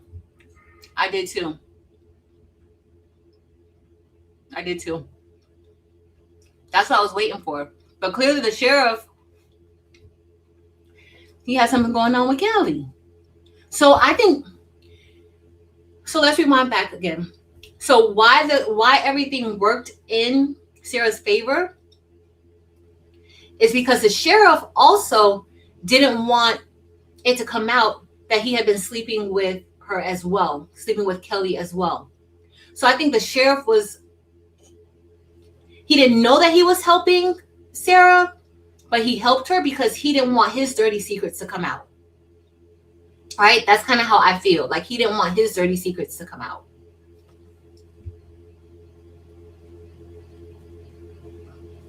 And he didn't even do it. And that's the thing, all right, so after that he gets convicted. 10 years later, she goes to, she goes to his day, the day of execution. She goes to it, right? And she gets a chance to see him before everything happens. And she basically tells him, he's sitting there, he's saying, is there anything that can be done? Can you, were you still working on it? Are you still, have you heard anything from this person, that, whatever, because he knows he didn't do it. And she tells him, I know you didn't do it. You do? And then that's when he finds out that it was her. That's when he finds out that it was her. That, I didn't even brush in this thing. That's when he finds out that it was her. We may need to do part 2. I kind of want to finish part 2 because I've already moved on to, I finished Judge Stone by James Patterson and Viola Davis. And then I kind of want to, I've moved on to a few other books already. So I kind of want to talk a little bit about it. So she tells him, now he knows that it was her that performed the act on Kelly, that she's the one who did it. And so that's how he dies, by knowing that, it was her all this time. Like he figures it out that it was her. That's when he probably started thinking about back to his mama. He should have listened to his mom. His mom never felt good about her. His mom never felt good about her at all. That's probably when he was like, yeah, I should have listened to her. So then we end with her getting in a car with Bob, the guy who she used to work with. And come to find out, 2 years later, they have a 6 or 7-year-old child together. So they're together. They go and get married the next day. After poor little Adam is done, they go and get married. And that was the end of the perfect marriage. All right, so let me know what y'all think before we move into the perfect divorce. Let's see. Let's see what y'all say. I'm gonna get me another little piece of cheese. I need to finish brushing this in because I'm supposed to be making a reel.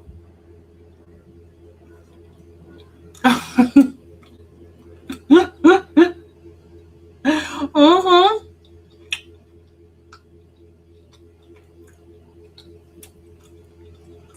Like she should say, okay, this makes no sense either because legally she can get divorced even if contested. It's because he's now a convicted felon. Keisha, you don't need to read no books. You don't need to read no book with us. A lot has to make sense to me, but some things I just kind of go like, yeah, I, yeah, I'm just not that critical about fiction. Low down and dirty. Low down and dirty. Mm-hmm. Yeah, that one's at the end. And then when we get to the divorce, then the divorce starts with her getting a divorce from Bob. She's no longer at the firm. Bob is at the Bob is still at the firm. She's no longer at the firm.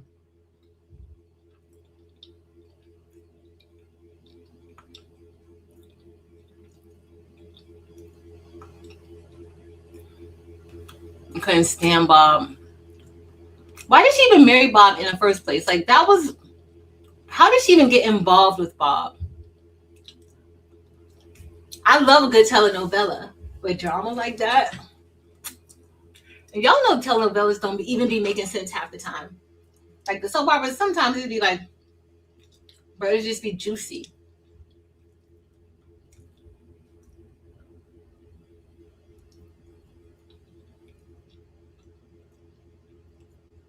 A married and divorced in the long run.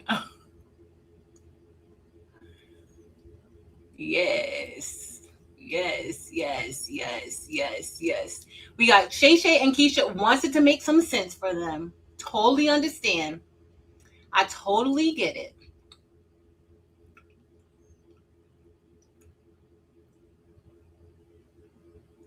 Later, Kristen.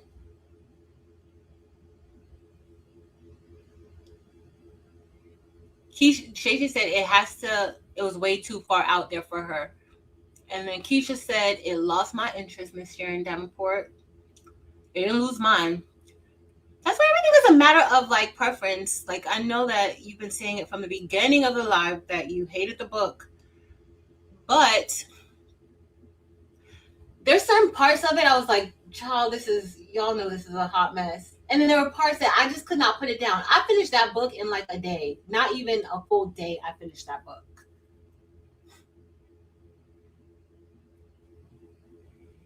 I think she did.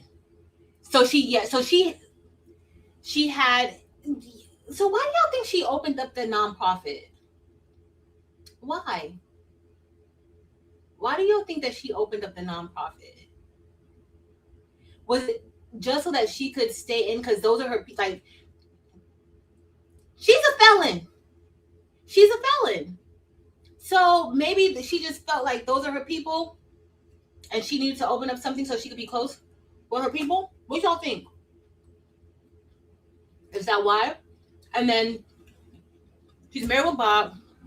It starts out where now her and Bob, they're at the divorce table, surprisingly. But I feel like she couldn't just off Bob right away because Bob knew her secret. They both had something to do with it. They were both in it together, right? So I feel like she couldn't just X him out. But she doesn't trust anybody. So he should have always known that his day was going to come with her. It was going to come. So now they're getting a divorce because Bob has, did a little tango with somebody else. Like Bob had his own little side piece. And it really was what, like a one night stand. But guess what? It was all orchestrated by her. It was all orchestrated by her. Mhm. Let's see. Let's see. Nims, I think we can just discuss both books. I think we just could just get it out of the way because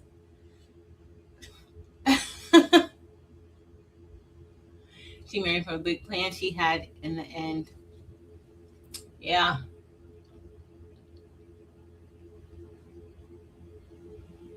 Karen Slaughter. Hey, Nomi. Karen, that's the author, Karen Slaughter. Let me see. Karen or Corinne. All right, so let's wrap this up real quick. Real quick. I mean, we could look at some Karen Slaughter. I think I saw pieces of her. That was made into like Netflix, right? A Netflix movie. And I gotta get back caught up on Patricia Cornwell because I haven't fully watched Scarpetta. Um, because I kind of felt like I needed to refresh myself with Kay Scarpetta. That's kind of how I felt about Corinne Slaughter. I think pieces of her was good. The Good Daughter. Okay, she has some. Shay, we will check her out. We will definitely check her out. She has a few series. She has Will Trent, which takes place in Atlanta, features the GBI. So we'll add her to the list, and we'll see which one. I'll put out a poll to see which one we want to read first.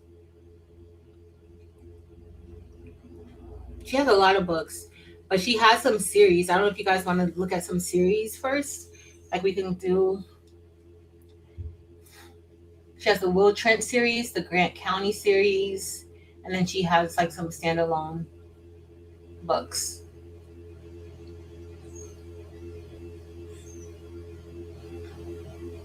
Production. Oh, if we do the Good Daughter, maybe let's see how what it's about. But they do have like a series on Peacock. So if you want to, read it, she does thrillers. All right, Shay, I'm adding her to the list, girlfriend.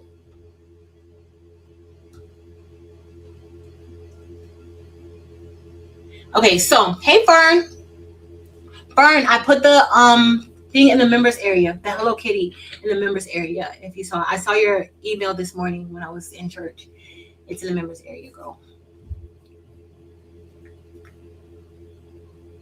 Made the Will Trent series until a TV series, but it's not good. The books are better.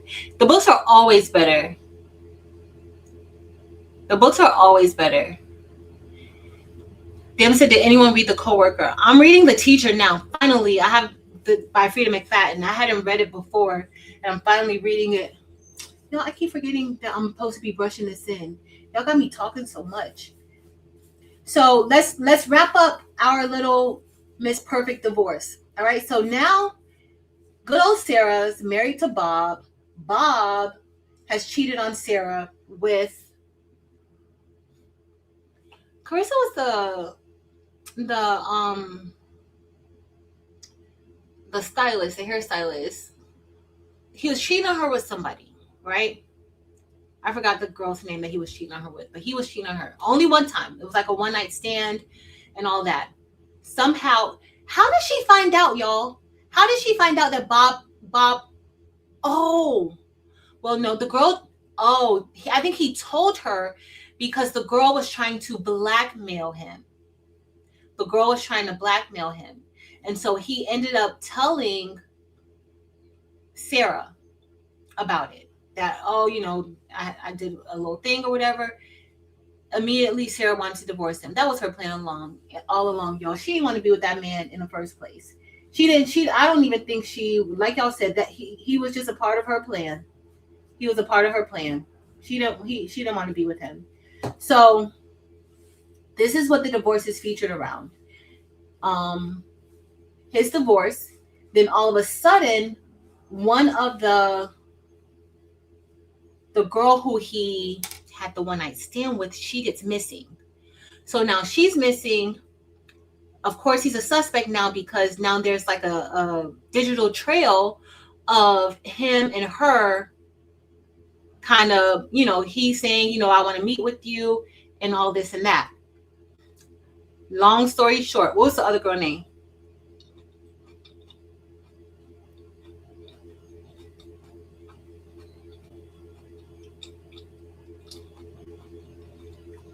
Okay, I'm going to read the coworker too.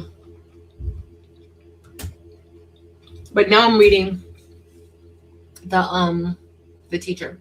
So, long story short, they're trying to get a divorce. She wants the daughter. She doesn't, she wants full custody of the daughter and all this and that. He's still a little bit, he doesn't really trust her, right? So he's trying to make his own plans to kind of get rid of her. This one had the most twists and turns. I think this one had more twists and turns than the marriage, the divorce did. So the girl he slept with, she's missing, right? They're looking at him now. Then they eventually reopen the case because the old sheriff, he gets picked up for DUI. They run his blood because he's no longer the sheriff. They run his blood. It comes back to a match to the unknown DNA from Kelly, from the first book, from the marriage. So now they're looking at him like he's the one who, he could have possibly had something to do with it.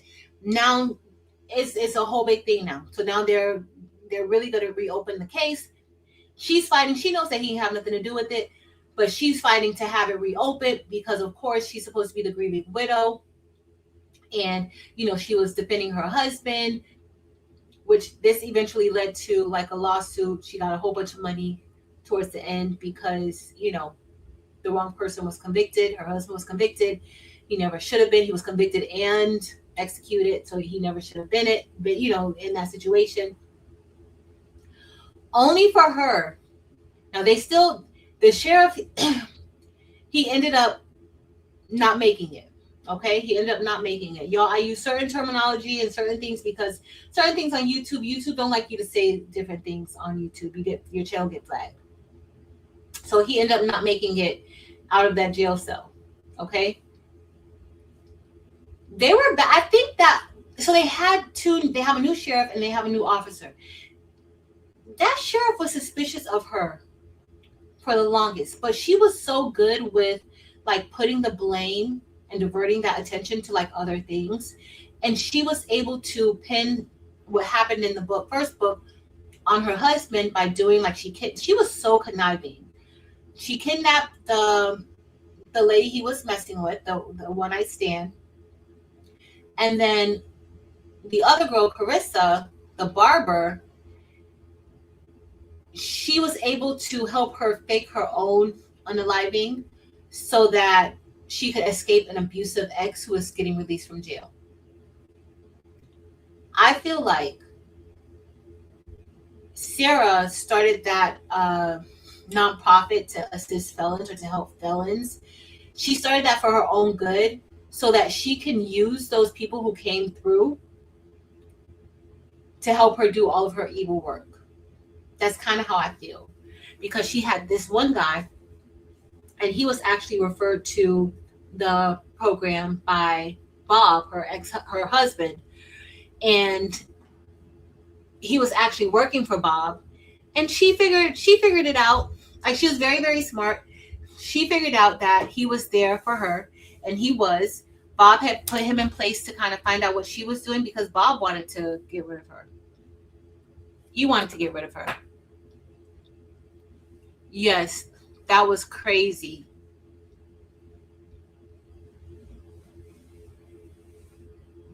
Hey, Fern.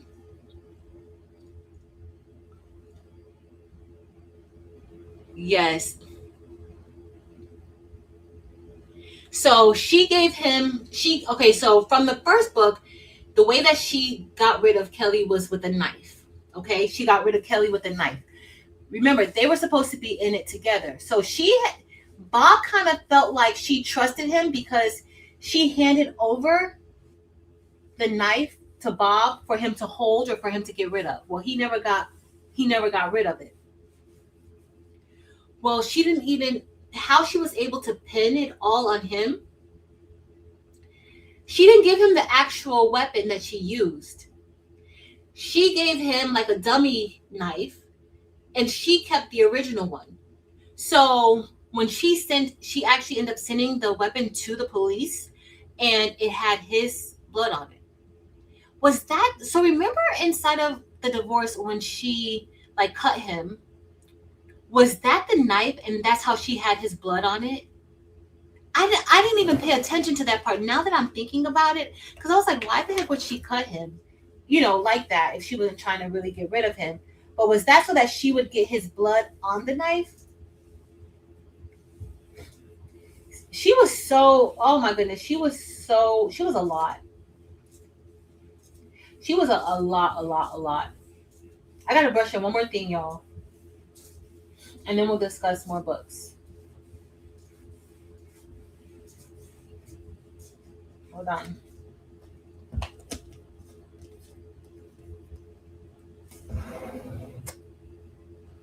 Yes. Okay, so Bob, he had hired this guy.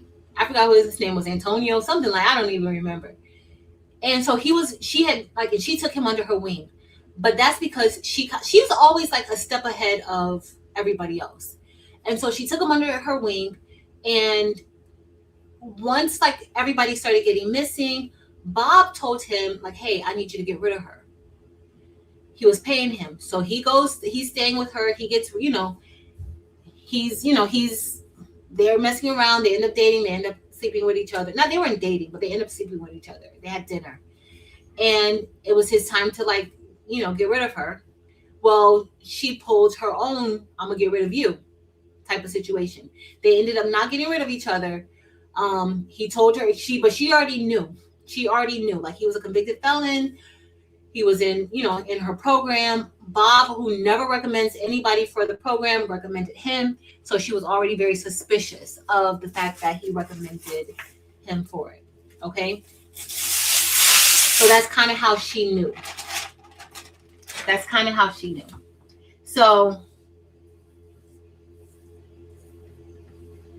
she ended up setting Bob up, one, to get unalived, and two, to go down for what happened with Kelly and anybody else in between.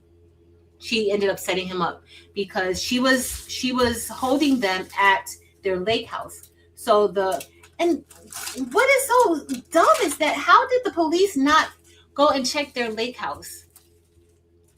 Like, they knew that, just because they were a part of that other investigation. I don't understand why they didn't check their lake house. I don't understand why they didn't do it. But they never checked their lake house. All right, y'all. They never checked the lake house. And and that's where, the girl that she had kidnapped, that's where she was hiding her. And then that's where Bob went to go look for her there, because he had a tracker on her phone. And so he knew, her location, even though he thought they sent like a picture of her to him to prove that she was unalived, but she really wasn't. And so he thought she was. And so he went trying to retrace her footsteps and went to the lake house himself. And this is where it was a little bit crazy. Like, she had it set up to where the girl who she had kidnapped, the one he was sleeping with, the girl, she left the gun nearby for the girl. And so when he came in, she unalived him. the one he had the affair with. But that was all set up because the girl was a part of her organization too. Like she had catered something for Sarah at some point. So that's how it ended. And it ended with her winning the class action, well, not class action, winning the lawsuit against the city for the husband that she made sure was convicted. That's how she was able to get a whole lot of money from that too. And that's how the book ended. There's probably gonna be another book. Awesome, Miss Jazzy G. Awesome. So you saying, hold on. Told that Bob was dead. Yeah, my mouth was wide open when she opened the door. No, but I knew that she wasn't. I knew. Dempsey, I knew that she wasn't.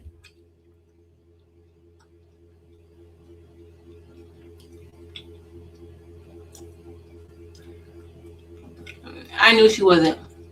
So you saying logically the police should have checked the lake house? Keisha, you don't need to be a part of our book clubs, girl. You just need to read the books that you like, and that's that. And I'm gonna just leave it at that. I think it'll be another one. Other books. It's okay, Miss Jazzy G. I hope you had a good lunch with your friends. She turned the table on Alejandro. That's when she, yes. When she turned the table on him. That's when after they had dinner. That's after they had dinner, and that's when he was supposed to do what he was supposed to do to her. That's yeah. All right, y'all. I'm doing my other little video. My short. So, all right, y'all. What's next? We got some suggestions from Shay. Anybody else? I'm gonna put a poll out in the community tab with some books that you want. Listen, every book is not for everybody. Dempsey boo. My patience be thin. I be trying my best. I do. God is still working on me, y'all. He's still working on me. So just know that. All right. Hold on, y'all. I gotta put my thing. I gotta do this. Yeah, she knew.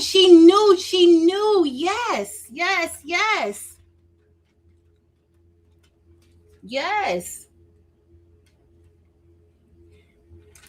She knew. Yeah. Baby Giant Services. Keisha, you haven't been kicked out of the book club for being a logical thinker. I think a lot of us are logical thinkers, but some of us just read and we enjoy reading books. But that has nothing to do with you being kicked out of a book club. You're not kicked out if you want to be a part of it, but at the same time, you gotta be able to, be okay with if things are not how you want it to be. We just having a good time reading a book. That's it. Reading books for me isn't really stressful. I just like to read. I'm not necessarily, this isn't anything that I'm doing for like a grade or anything like that. It's just literally purely for my enjoyment of having something to do, listening to a story. That's basically what I'm doing it for. But you ain't been kicked out for being a logical thinker, because I think a lot of us are logical thinkers. I think. I mean, we just want to have a discussion. If you like it, you like it. If you don't, you don't. But that's fine. But I think it's all a matter of delivery. Once you've made your point, I don't think you necessarily got to continually try to make your point, because once your point has been made, we understand.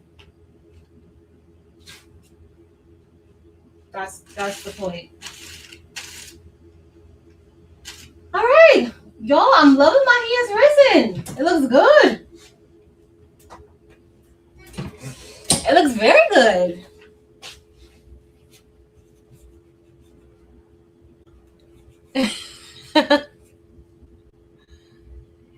Freedom McFadden, I love Freedom McFadden because Freedom McFadden books like you go through really quick. Have I loved all of the Freedom McFadden books? I haven't loved all of them.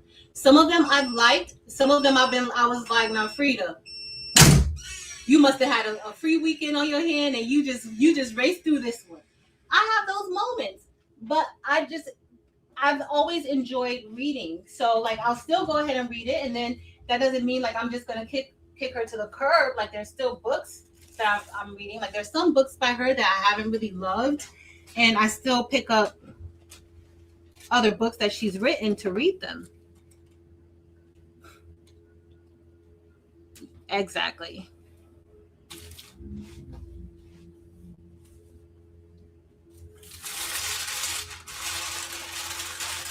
All right, y'all gotta see this. Y'all gotta see this. It looks cute. It looks cute. All right.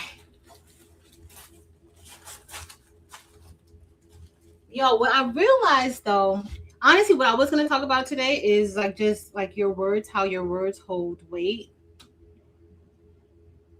And just be careful with your words and think before you talk, before you say something. Y'all, look how, y'all.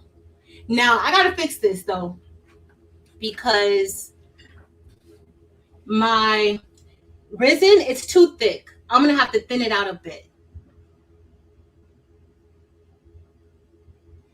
Y'all, I love this. Like I gotta thin out just a little bit, because the satin stitches are super duper, like they're not super duper wide, but they are very, very wide. And I just want to bring it in just slightly, because it's a little bit thinner than resin. Resin is like super duper thick, but I want to bring resin, like the satin columns, in just a little bit. So yeah, but I love it. Who told me to use the brass or Aurum? Because I was going back and forth, and then I was thinking of purple. I think the brass and the Aurum for these colors works really good. Yo, we gotta brush this other one in really quickly. Okay, we gotta brush it in really, really quickly.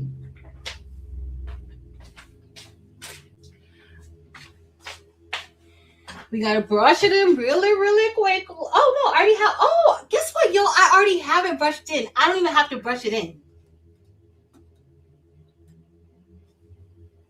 Miss Sharon Davenport. Miss Sharon Davenport. No, wait. Now I did. Guess what time I woke up this morning? At 8:30. I woke up at 8:30 this morning, and I even woke up at 8:30 yesterday morning too. So I did. I woke up at 8:30 yesterday morning and 8:30 this morning. I did. All right, y'all. Let me. Oh, y'all know what? I forgot to put my.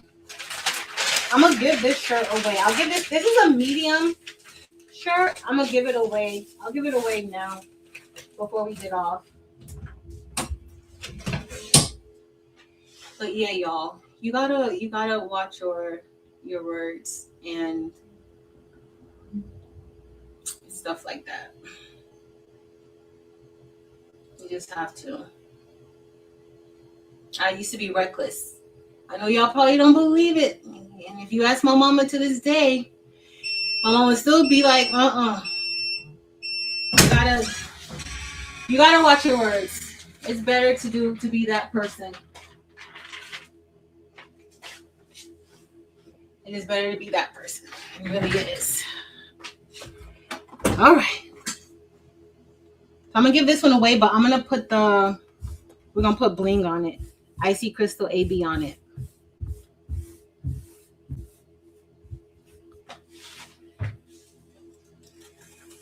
No. I gotta go back to work tomorrow.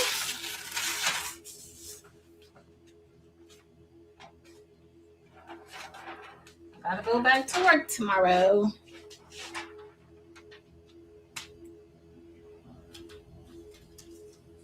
I don't know, y'all. I'm kind of on the fence about this one. I'm kind of on the fence about this.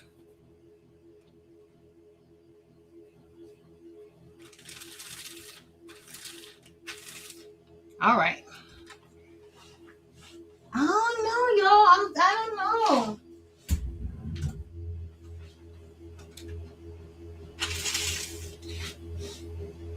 Y'all know what I should have did? I should have just used the variegated thread for all of it.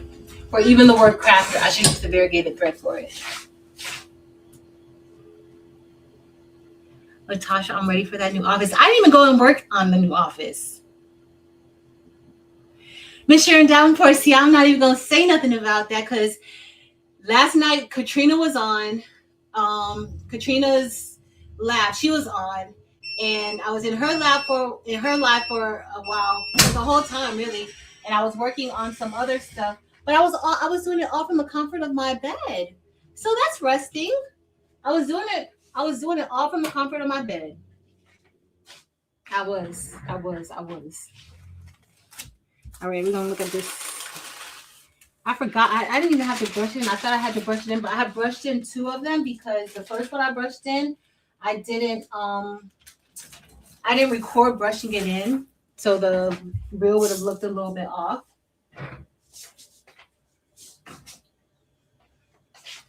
Ooh, God, it looks good. Okay, let me see before I show y'all.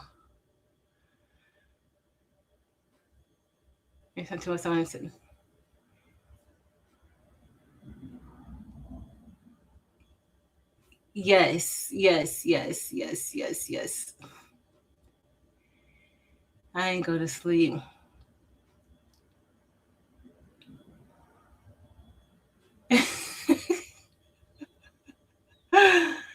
Thank you. Thanks, y'all. Thanks so much. Yes.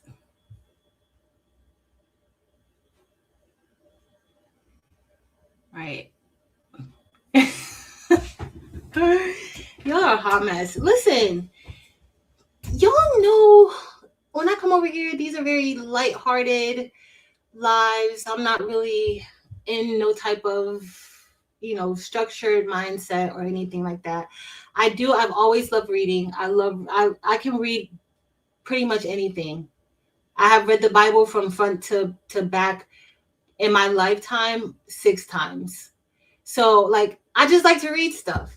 I haven't, and I said I was gonna do that again. Like I was gonna go back and start from Genesis again, and I just haven't really had the time.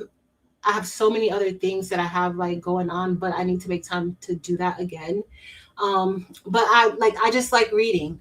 So when I read something, unless I'm in that mode where I have to be analytical about it, then that's one thing. But if it's not, if I'm reading some fiction, like it's fiction. If it's something that's real and it's something, then okay, now I'm going. And that's like with the true crime, like as dips, like I'm going over things fine too. I want to see other people's opinions about it. I want to know. Okay, well, how did this happen? Why was he there?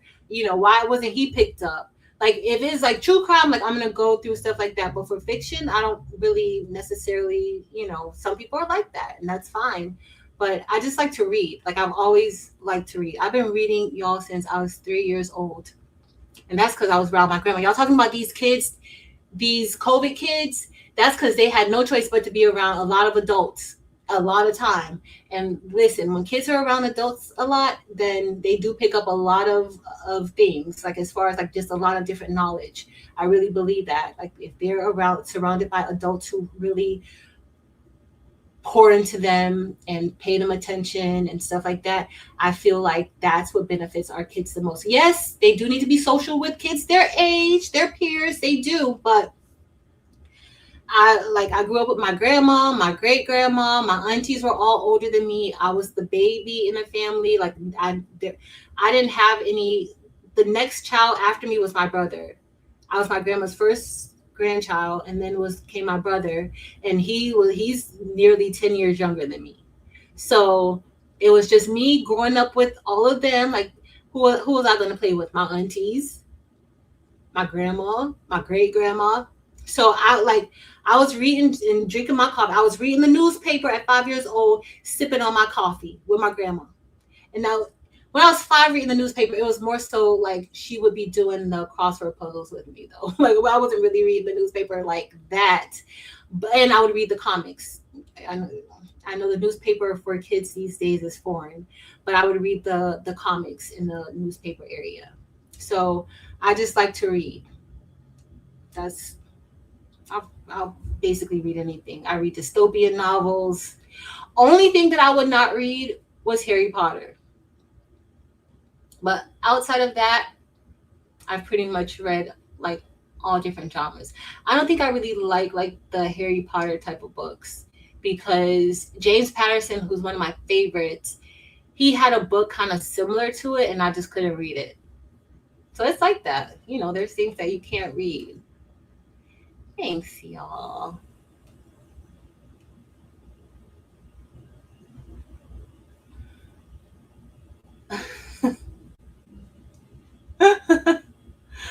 What did Rachel do?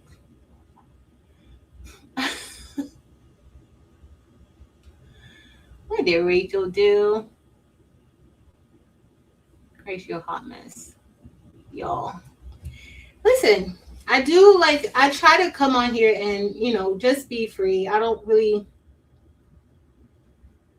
and I do want everybody to have their own opinion, but you be respectful and your opinion is fine, but you don't have to force your opinion on anybody else. I try not to do that. If you don't like something I do, that's perfectly fine. One thing in life, I'm very okay with what I like and what I don't like. And I'm okay with what other people like and don't like. So that's perfectly y'all. Okay, I didn't like it at first, but I think I like it now. I think I like it. I think I like it now. I didn't like it at first, but I think, oh, Marilyn, girl, you missed it, girl. We have another serial crafter design, one that I actually like. Okay, now I'm probably gonna make this into stones too, like the inner parts into stones too. But not tonight. Miss Sharon Davenport said I need to rest before I go to work tomorrow. So that's what I'm gonna do. But this came out so good. I'm gonna get out. Now I don't even want to give it away, but I think I'm gonna give it away. I think I'm gonna it's a medium, y'all.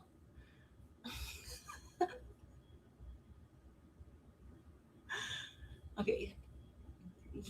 That's what my tailor does too. I don't know why.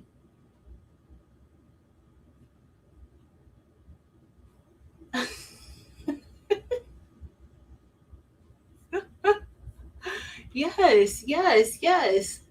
So that looks so cute. All right, we're gonna give it away. We're gonna give it away tonight.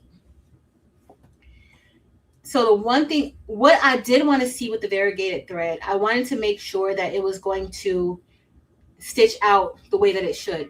Because with variegated thread, your angles need to go a certain way or in certain order, like in your stop and start points, because that can throw off the pattern of the variegated thread. The way that this went, I'm pretty pleased with how the variegated thread went. Like it looks very, it looks orderly, and you can see like the clear pattern of it. So that's what I like.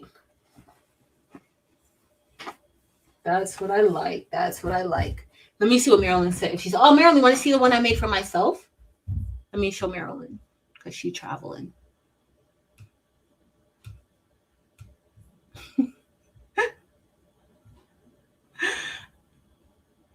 But you like them. That's what I'm saying. It's people who like my daughter. Like she likes that. Like she read all of those. There's certain books that she reads, and she's been like, because like I like to read. Like she like that's how she started off. Y'all, when she was in the NICU, I was bringing books to read to her. Like she got books read to her daily while she was in the NICU. So she loves reading. She loves to read, but our taste is different. And I'm perfectly fine with us having different tastes. Some things she'll read and she'll be like, Mommy, I think you'll like this. You know, and she knows things that I might like. And then I'll be like, what you reading? She's like, oh, girl, you don't want to read this. It's not for you. So I'm not in my blue era, Brandy. Brandy, why would you say that? I'm not. Don't get me in trouble with Shay Shay because I'm not in my blue era. Now, I love teal. Y'all know teal is my second favorite. It's really my third favorite. Black is my first favorite. Pink is my second. And then teal is my third. Teal and pink kind of close, but pink always beats teal out. But this is the one that I made for me. Now, I need some variegated thread. Do I have teal variegated thread? I need to check and see. But that is what I have. And I love it. I love it. And I do love this too, but I'm not going to keep it. So we're going to do a giveaway. Let me just go ahead and get it started because y'all love purple. I don't even know why y'all love purple, but y'all love it.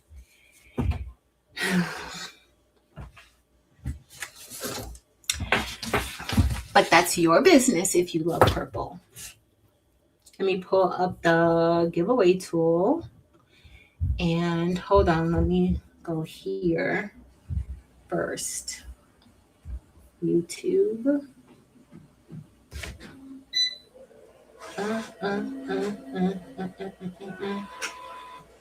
YouTube. I gotta change the thing because I'm gonna change it to subscribers. Teacher. StreamYard. Enter. No, I want StreamYard giveaway tool. And just send me an email with your address. Giveaway tool. And then next week we'll see. I'll put out a poll to see what you guys want to read. I'll pull some. If you have any other suggestions in the chat, let me know, and I'll put that on the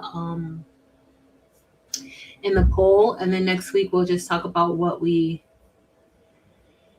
decided on. Hold on, I just need to get to StreamYard videos live. All right, I need to adjust this to customization. Hold on, y'all. We doing to subscribers. All right. Save. Sorry, guys.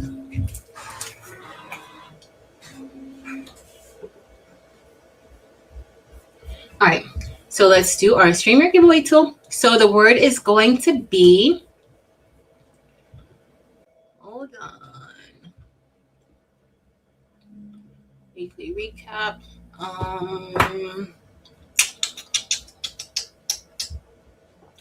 What do we want the word to be? I can't even see the chat right now, y'all.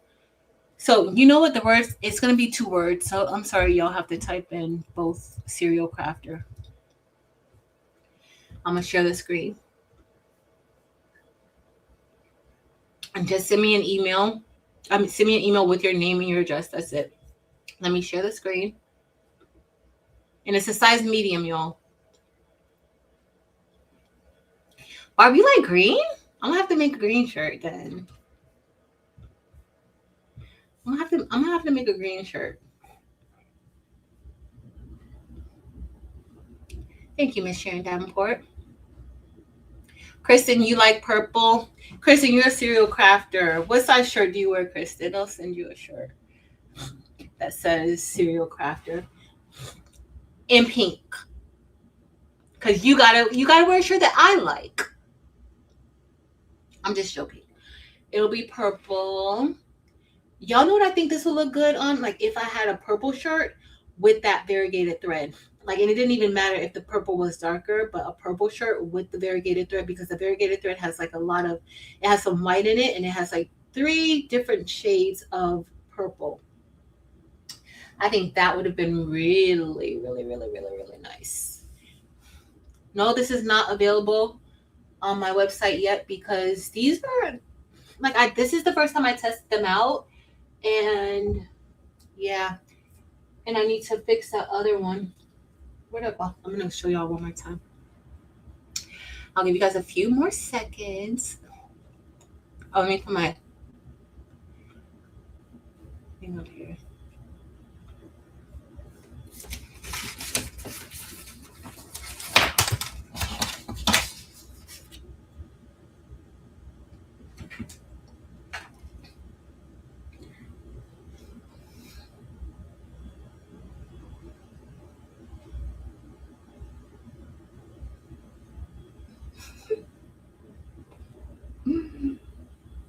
Mm-mm-mm.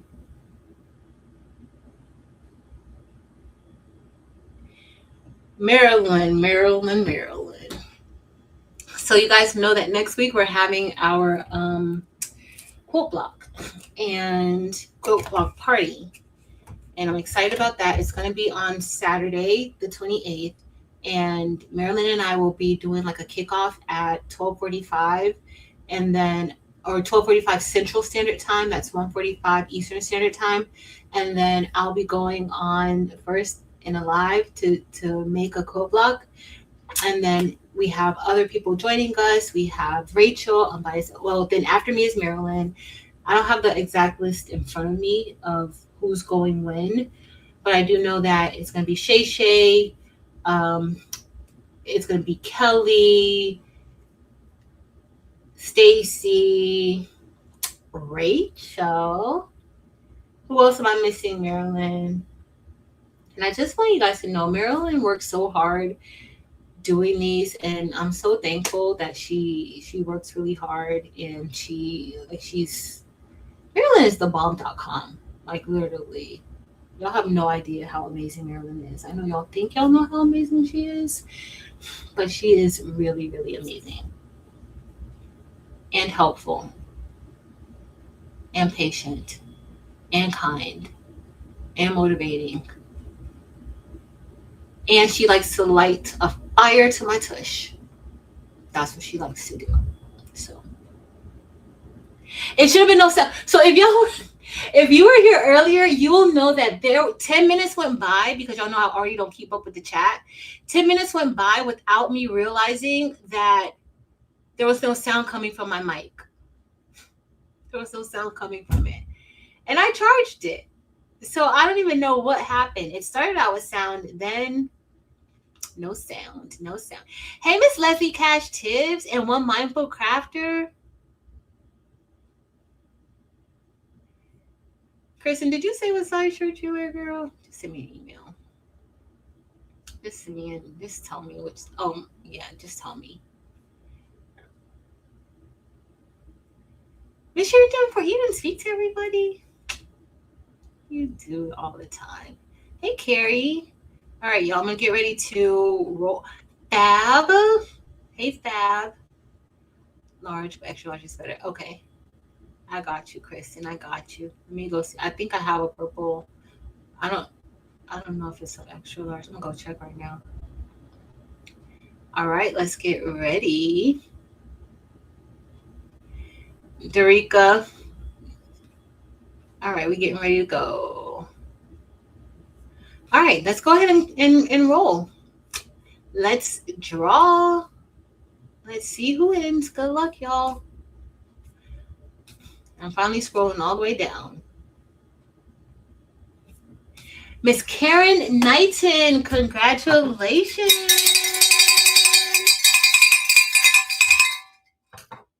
Send me an email with your address and I will send this out to you. I gotta cut the I'll do that while we're live now.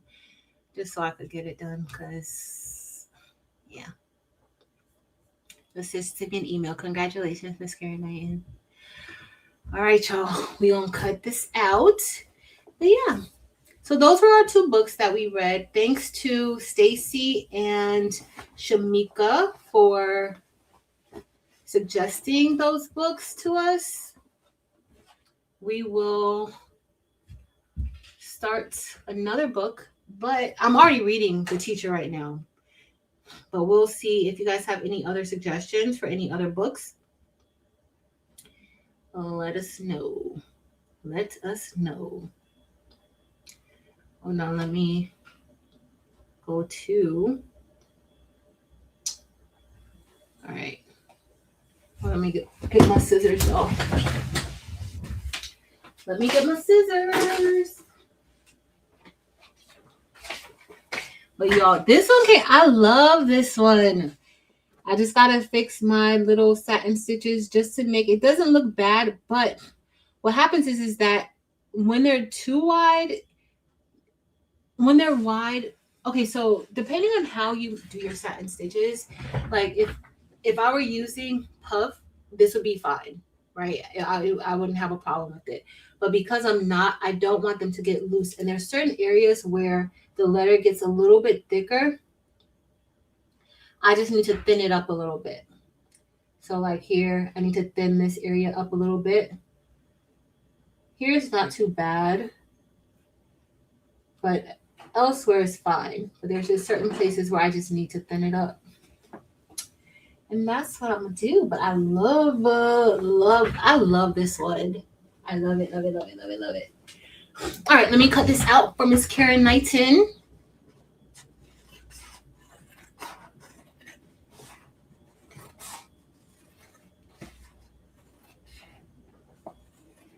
And we will be good to go. Good to go. Y'all, I have work tomorrow. So, okay, any of you guys who are teachers or if you've gone on vacation, have you ever felt like I love going to work. Like I miss, just the hustle and bustle. Y'all know I like to say busy. So I miss the hustle and bustle. So I'm excited about going back to work tomorrow. Now, do I feel like I could stay home and do some other things? Absolutely. Absolutely. But I'm excited about going back to work. And tomorrow, I got to see what my schedule is going to be like because I don't have any meetings. Like I purposefully didn't schedule any meetings for tomorrow. But I have a student who I need to make sure they get evaluated. Let me just tell you, some schools do a disservice to kids. So I don't even understand how they get away with some of the stuff that they do. And charter schools, I know charter schools are super duper big, and a lot of people, swear by charter schools. But if you have a child with special needs, private schools and charter schools are not their schools. I'm sorry to say that. I'm sorry. But if you have a child with special needs, you may find a good one, but overall, charter schools and private schools, they don't have to follow the same laws that public schools are required to follow. So a lot of kids, we end up getting a lot of kids back from charter schools and private schools back into the public schools because they're not getting the services that they would generally get in a public school. I'm not saying all public schools are great, because we know, but at least with a public school, if they're not doing what they're supposed to do, you can go due process on them. You can definitely go due process on them. All right. So here we are. Let me see what y'all saying. All right, Miss Karen Knight, your shirt is ready. And I'll fold it and get it out to you. The variegated thread kind of it's softening up on me. I mean, I like the thread. I just don't like it's this color that I don't like with it. Oh yeah. Let me see what I missed. Let me see what I missed. Read my comment. Let me see what Miss Sharon Davenport said. Miss Sharon, okay, Miss Sharon about a font. Not what the font is, but when you are wanting to get rid of it, when doing scatter and silhouette, does the script have to be connected to use the shift key to get rid of it? Hold on.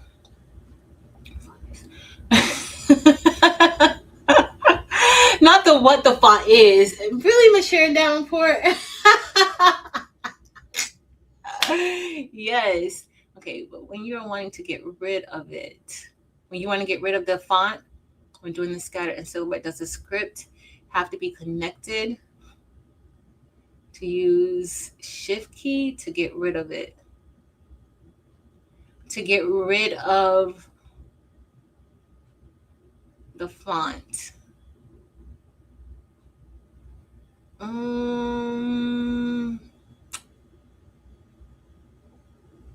When you're doing the scatter and silhouette, does the script have to be connected? No, the script doesn't have to be connected when you're doing the scatter and silhouette. It doesn't have to be connected. Or to use the shift key to get rid of it. If you group everything together, you know what, Miss Sharon Davenport, oh, I'm not on that computer. Hold on, let me see. I was going to say, let's hop into silhouette and see what you're saying. Let me go to, this computer is a hot mess. Let me bring out this one. The laptop I'm looking at right now, y'all, if I told y'all how many screens I have open on that one, it's shameful. It is shameful. Like,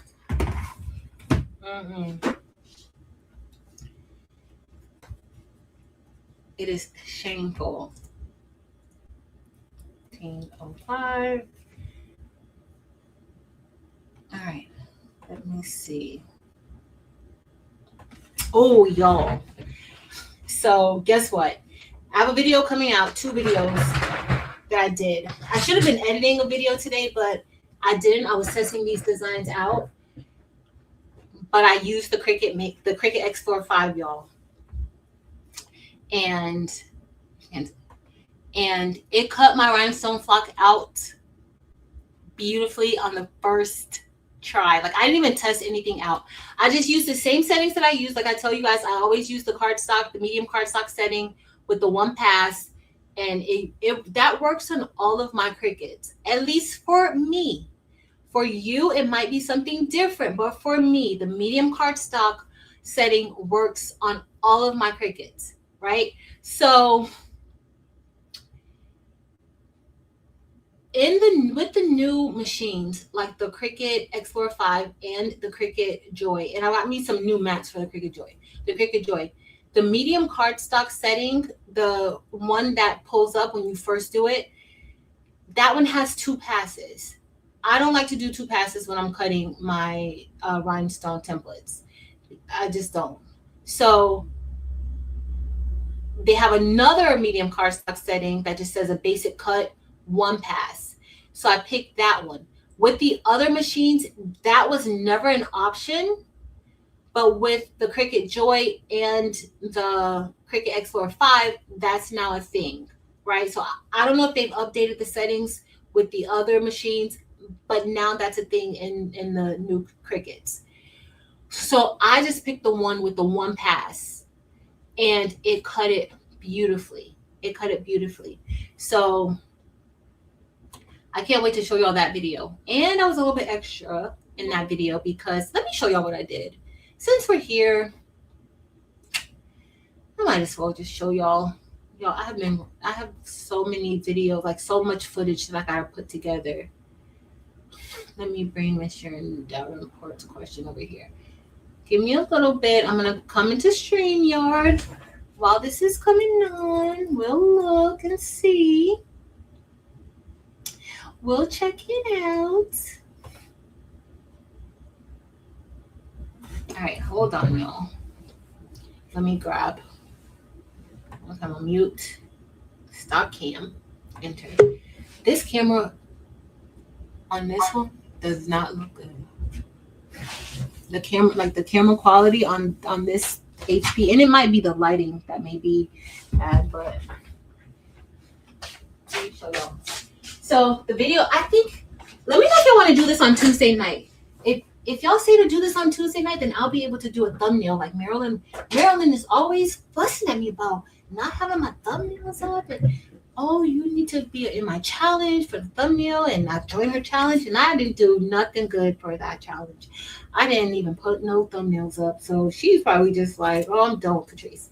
So this is what I made. So I used the Caesar Easy Weed adhesive vinyl, and then of course we used some foil. I haven't did this in so long, but I loved how it came out. So the video was really supposed to just be about the Caesar Easy Weed HT adhesive vinyl and the foil, putting the foil on top of it. That's what it was supposed to be. But when I made the shirt, of course I had to add some bling to it. That's why I can't get any videos done, because I'm doing extra, doing the most. So here I put like bling around it. So let me know if y'all want to do that. Let me know if y'all want to do that on Tuesday. It's either that, or we could maybe make some patches with the Loomis. I don't know. Maybe we could do, maybe the Caesar Easy Weed adhesive will be good. All right, let me share my screen. We got a few minutes because it's 8:08. Evie will be on soon. We got a few little minutes. So we can just go. All right. So this is the last time I used this computer, was for that video. I'm going to bring this over here because in case I want to turn the little butterfly on the inside into rhinestones. The craft things is kind of small though. I don't know if I'm going to turn that into stones. But we'll see. I'm going to push that over to this side. All right, so Miss Sharon Davenport, we're going to do a script. Let me scroll down so I can make sure I see what you say. Because y'all know. Uh-oh. What did she say? Marilyn, did you, let me see if okay. You're trying to take the script font into a brilliance from Silhouette. Oh, does it have to be? It doesn't have to be connected. It's a good Cricut cut setting in general. I think is why it always seems cutting cardstock when I get. Yeah, it is good. Even if not touching. Cute. Thanks, y'all. We'll do it Tuesday night. Yes, this is a teal blue. Hey, Miss Diane, that's a teal blue, y'all. Y'all know it's my favorite. Teal is one of my favorite colors. It is. Okay, Marilyn answered it. All right, so Marilyn, y'all know it took me forever. You're fine, Miss Sharon Davenport. You're fine. All right, so we don't need to go into Silhouette, right? Or do we?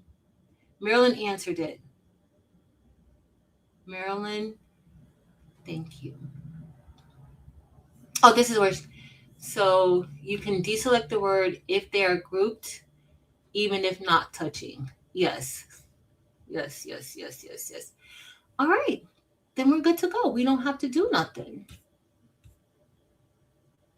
Unless, while I'm here, anybody got any other questions? Is that it? Let me know.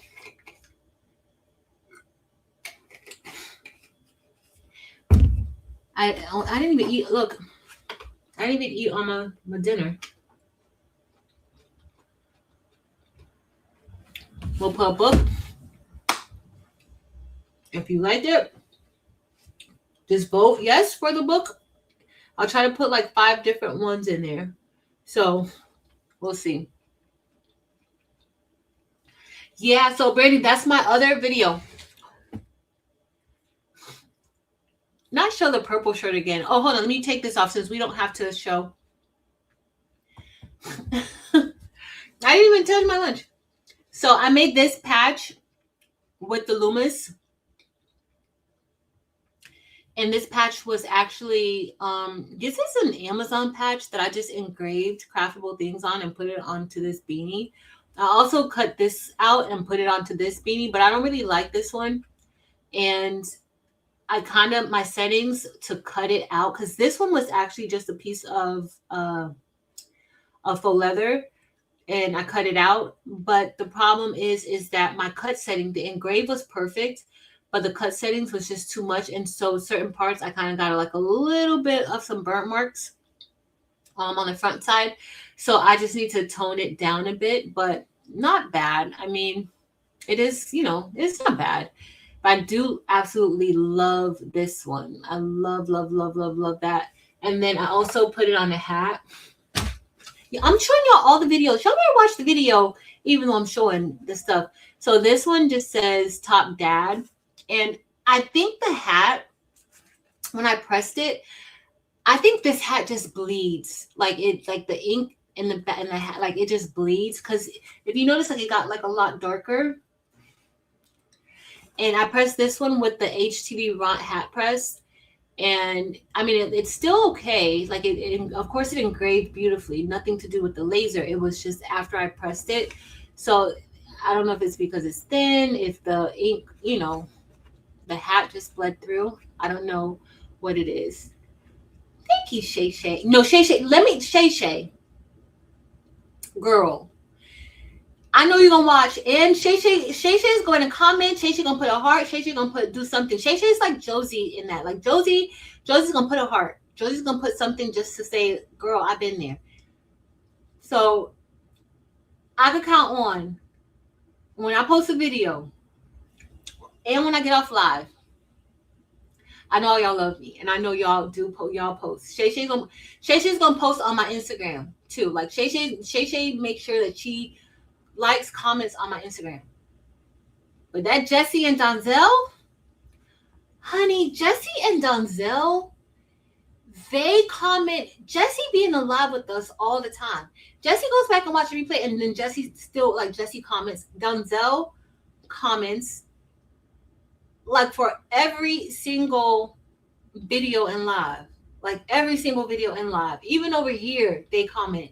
So I appreciate y'all. All of y'all, I appreciate y'all in the chat for just commenting in the chat, because it does help to push, the channels out and stuff like that. I appreciate that. I appreciate all the comments. But y'all, I wake up and I'm like, oh, Donzel has commented, Jessie has commented, and they being alive. But this like bled through though. Y'all, I don't know. It's fine. It looks rustic. It's fine. I'm gonna give this away too. But I just feel like this hat may not be, it's the hat that's the problem, not necessarily the patch. But when it's heated, the patch does kind of darken a little bit, but it shouldn't darken that much where it's like maybe points of pressure where that ink bleeds through.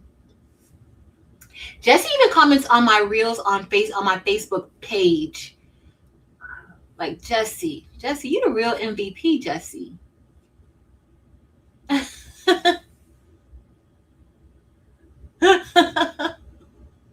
I love y'all. It has a more rugged look. It's a little age, but it's fine.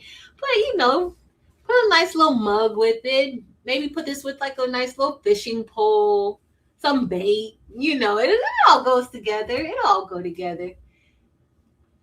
together.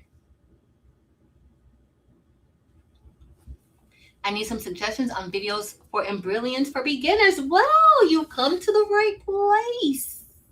Not here. Marilyn has some videos for Embrilliance for beginners. Who else y'all has some good videos for Embrilliance? Does Shantae have Embrilliance videos? I think Shantae, Stitching Hearts by Shantae. If y'all have links for people, please put them in.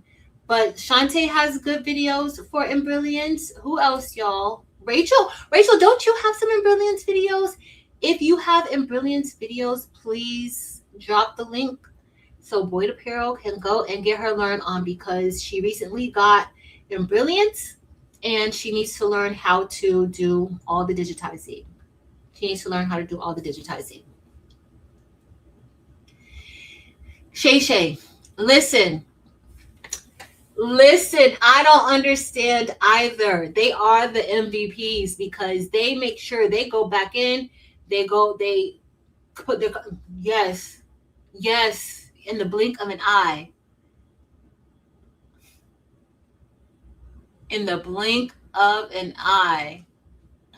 Yes, yes, yes, yes, yes, yes, yes, Rachel, yes. Seriously. But I do love when y'all are watching, y'all are watching the replay, and then y'all say catching the replay, catching the replay. I appreciate that because a lot of y'all do go and catch the replays because I listen. And if you can't catch the replay for any of the lives, it's fine too. It's fine. Never feel bad for living life. Never. Never feel bad for living life. Never feel bad for doing something for yourself or your family or your friends or just taking a mental break. Never, ever. It breaks my heart when people say, "I'm so sorry, I haven't been watching. I've been doing." There is nothing, absolutely nothing to be sorry for. I love you when you're here, and I love you when you're not here. That does you watching this has nothing to do with my gratitude for you giving me a chance or for watching me for 1 minute or 1 second. It just doesn't. Like I'm always gonna remember. I'm always gonna remember that at one point you supported me when you had time, and then when you have time again, you'll come back. So no, y'all gotta stop feeling bad. Y'all gotta stop feeling bad when you can't do something. If I'm having something and you can't participate in it, if I'm doing you don't, it's okay. Like I still love you the same. I love the people who are there and I love the people who are not there. I'm grateful for the people who are there and I'm grateful for the people who are not there because at one point you were helping me to grow, to get where I wanted to be able to do this, to feel comfortable enough to come on here and do this. I always tell people when you have the camera on you, that's a lot of exposure. That's a lot of exposure.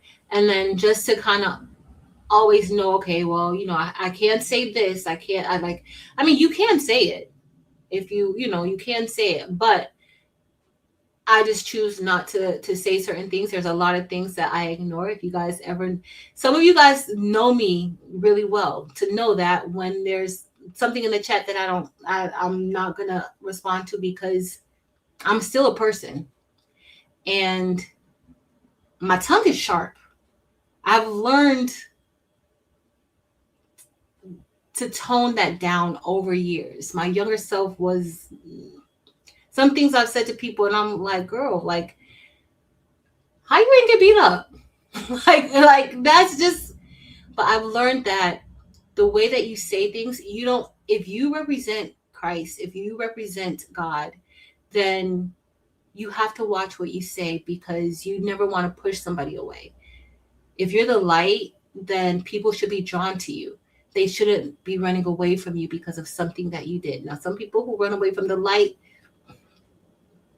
I mean, God got to bring them in. They got to bring them. Oh, I can't tell you guys that because y'all already know if I say what I'm going to do, somebody going, they might take my design idea. So I don't even want to say it on here just yet. I think I told Marilyn. Marilyn, I told you. Marilyn, remember I told you I'm working on that one design to perfect it. But y'all, I'm grateful for you guys. I'm grateful for this opportunity just to be on here, just to have company, just to still feel safe in my house and still to be able to socialize. Like, I don't even like to go outside, y'all. I really don't. I prefer to be home, but it's like we have like this whole community, and this is not my community. I don't think this community belongs to any one person. Like, I feel like all of us are a part of this community. If it were not for you guys, none of us would be able to do this. And a lot of times you guys share us out, you share different channels, and you are a vital part of this community. Because without you, there would be no community. So I'm just grateful to be able to be a part of this. I'm just grateful. All right, y'all. I've talked y'all ear off. Okay, so Coretta got some too. So Shantae, Coretta, Angel B. I forgot about Angel. Shantae, Coretta, and Angel B. So Stitching Hearts by Shantae. Did y'all drop their links? Stitching Hearts by Shantae, Coretta Dangerfield, and Angel B Designs. Thank you, Rosalind. Rachel. Rachel is Unbiased LLC. I should laser on a fishing pole. Here she go. Brandy, that hat came from Amazon. I got some good hats. So on my videos, I don't be trying to use my good stash, my good products. But this one just came. This hat came from Amazon. I've even embroidered on these hats too. This came from Amazon. And I need to do a design. One of our APs, I think his birthday is coming up, and his department asked me to do a t-shirt and a hat for him that says his favorite saying.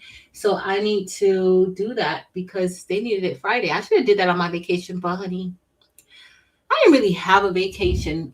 I really didn't. I didn't. So yeah.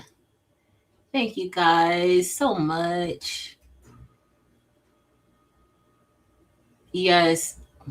Listen, and Jessie knows how to get me together too. Jessie, honey, Jessie's tongue is sharp too, but those fingers are sharp because I can't hear what he's saying. But honey, Jessie's fingers, they're sharp. Okay, they are sharp, honey. Yes, yes, yes, yes.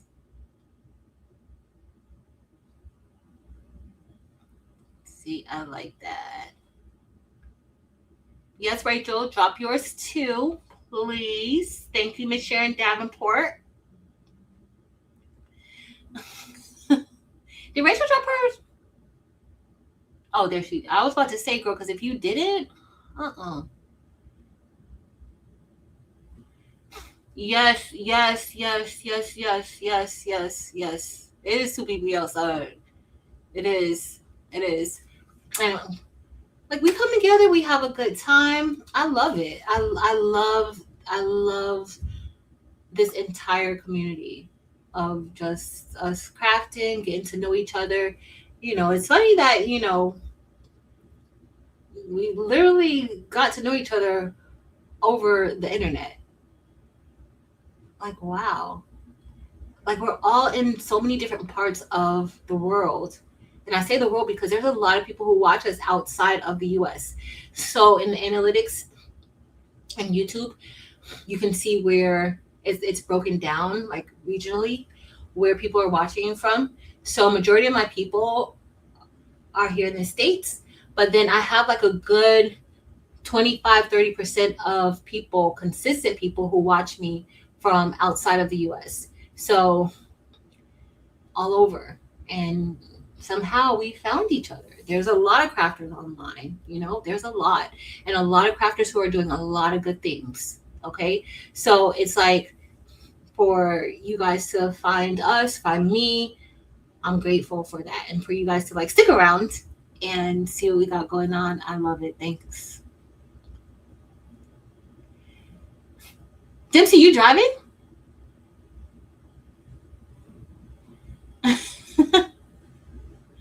Dorica. Yes. Exactly. Yep. C. Thompson, have you read any of B.A. Paris's books? She's amazing. Nope, but let me add B.A. Paris to the list. And then we will, so we got Corinne Slaughter and then B.A. Paris. Let me add B.A. Paris. B. A Paris to our list. All right. Mm.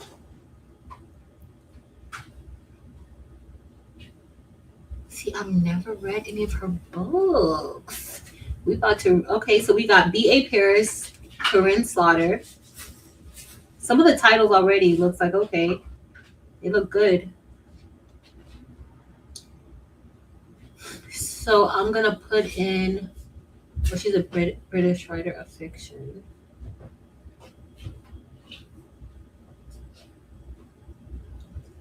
T. Thompson, girl, she looks good. I'm excited.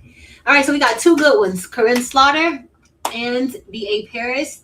I'm gonna put some of their books to see which ones y'all want to read for next time. I'm gonna finish up the teacher. So next week when we come on, we'll know, at least we can see. Everybody just vote on which book they want. Read a synopsis of the book.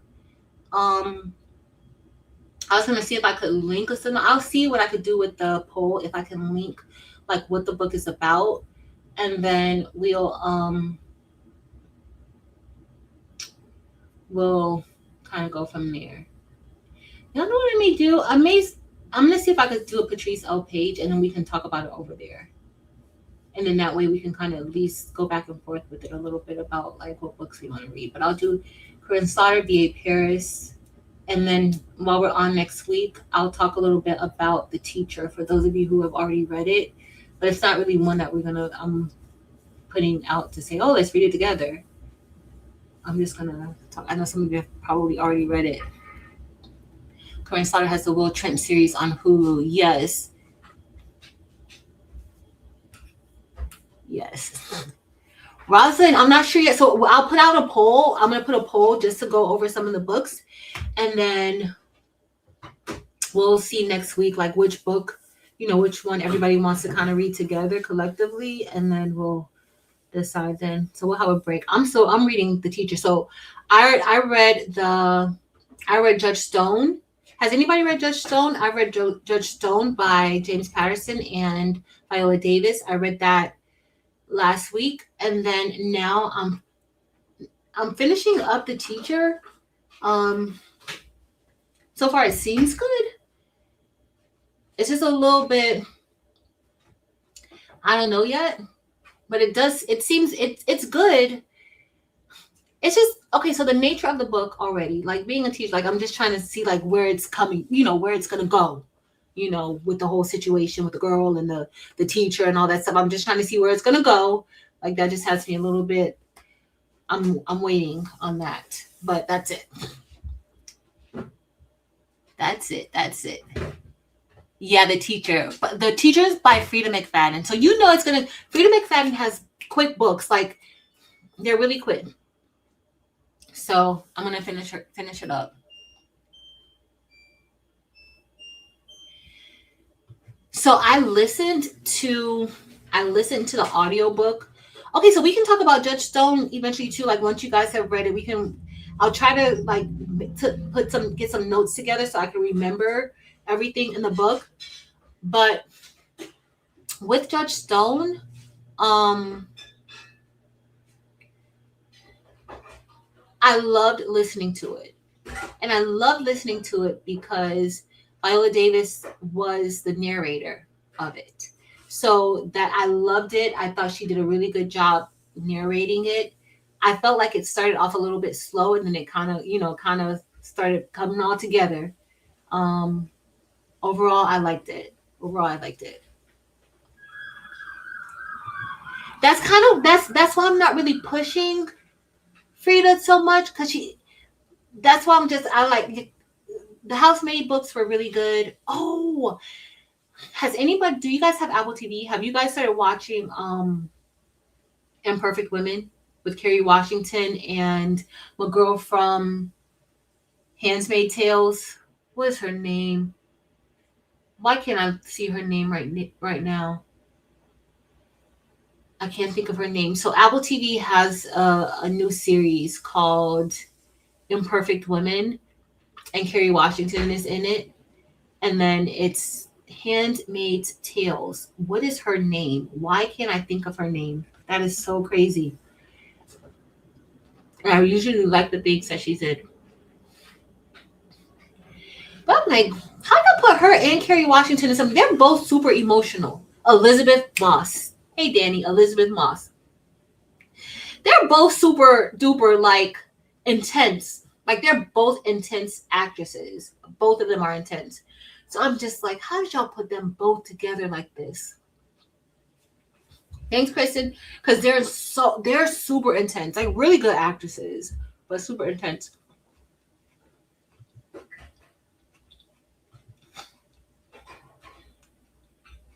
Here, Teacher Way. I haven't seen Sin in a few months. And I said I was going to text her. Dipsy, have you talked to Sin? Have you texted her? I'm going to text her right now. Because I literally asked Dims about her a few days ago. And I need to, and I just need to text her and see if she's okay. Or how she's doing. She did drop in a few months ago and said hey to us. But I need to text her. Y'all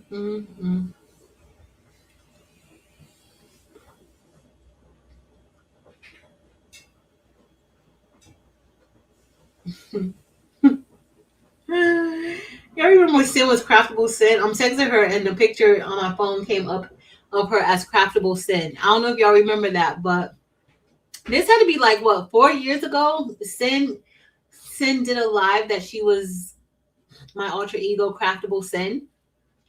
Let me see. Until we've been looking for you, girl. Where you been at? Okay, Kristen currently what's next? A backstage pass to the West Wing. Sounds good. Oh, she did. I did not see that. It did not come up. I gotta go check her out on her crafting channel. Thank you, Rachel.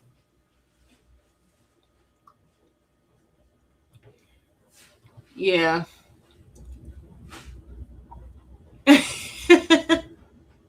Listen, those were good times. So Craftable Sin, she had to straighten her hair, and so she was using her heat press to straighten her hair.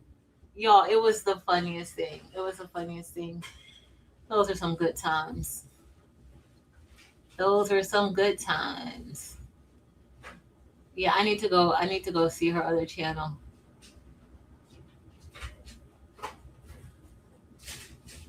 Yes. Yes. Yeah. And her her followers are upset because they thought that, we were making fun of her wig and we weren't. But they didn't get that they didn't get that it was satire. That was the thing. Like, they didn't get that it was satire. It was so much fun. It was so fun. It was so fun. She was the first. Listen, Sin has been around for a long time. And she was making a lot of t-shirt content, screen printing, she's sublimation, all of that. Sid has been around for a long time. And she's super duper knowledgeable. She's super duper knowledgeable. And she's helpful. Like, when I wanted to know how to do screen printing, I never got into it, but she was willing to help me, tell me everything that I needed to get done for screen printing, all the machines and things that I would need. She's super duper helpful, super knowledgeable, very business savvy. So, yeah, that's my girl Sin. And she is definitely missed out here because there's a lot of people who teach things, and Sin lives what she teaches. Like, she ain't just teaching it. Like, she lives that. She's on it. So, yeah. Mister. It was super funny. She was a hot mess. Craftable Sin. She was a hot mess. But all right, good people. It's after 8:30. I'm leaving out of this craft room. Okay, I'm gonna go get myself ready for work tomorrow. I'm looking around like, am I really gonna leave out of here? Is it something that I want to do? Oh, so, okay, let me show the shirts again. So this shirt you guys will see in the video. You know what? I am gonna leave out of here. There's really nothing else. I mean, there is something else for me to do in here, but so this is the shirt that Miss Karen Knighton won. Serial Crafter. And it has icy crystal AB rhinestones on it. Super cute. And well, the variegated thread is really cute. I love how it flows. Like it, that variegated thread looks good. This is the one I made. It's not up yet on my website. This is the one that I made for me. That blue was really supposed to be pink, y'all. And I pushed the wrong number on the machine and I walked away. So because I walked away, I pushed the wrong number and walked away. I didn't catch it in time to switch it to the right one. And this is one, this isn't on my site either. I just gotta change it. I just gotta, that's what I'm gonna do. I'm done here. I'm gonna just go relax when Eve comes on, and then I'll just, there's not, fixing it. I just need to make my satin columns a little more narrow. And this one, I actually digitized this inside of Embrilliance. That was Embrilliance. I did it the reverse way this time because I was playing around in Embrilliance. And I created, like I did the whole design in Embrilliance, and then I just exported the cut file out and then turned it into Rhinestone and Silhouette Studio. So I did it that way this time, but yeah. Oh my gosh, Sin is so tall. I met her when we went to NOLA. Sin so tall. Sin is so tall, and Sin was so hospitable when we went. And I went with Terrell, Flip, Montgomery, and Leilani. I'm trying to think if there was anybody else. I think that's who I went with. Yeah, Terrell, Montgomery, Leilani, and Flip, and me. Sin picked us up. Sin did all the things. Like Sin came to the hotel. She took us to like Sin's amazing. She really is. She really, and I'm like, girl, she was just supposed to be coming to see me, and somehow we ended up riding with her. Sin is legit. Sin is legit. I'm trying to see if I can find, if I still have it on my phone, the picture of me and Sin. Was that before I went to Hawaii? I think that was, that might have been what, 2022 or 2023. I think that might have been 2022. I can't believe that was that long ago though. Might have been 2022. It may not even be on this phone anymore. Yeah, I'm starting to miss my twist, my blonde twist. I may have to revisit that. I don't see it, Sin. It may not be on this phone, y'all. Nope. It might be on this phone. Oh, there's me and Sin.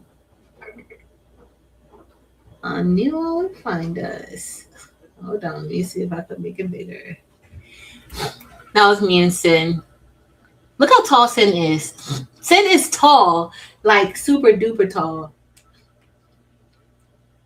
Super duper duper duper tall. That was back in 2022, y'all. That was 4 years ago. That was 4 years ago. Oh, tell her we just checking in on her. We miss her. Tell her we love her. Brandy, listen, that was my signature. Those blonde twists, like that was my thing.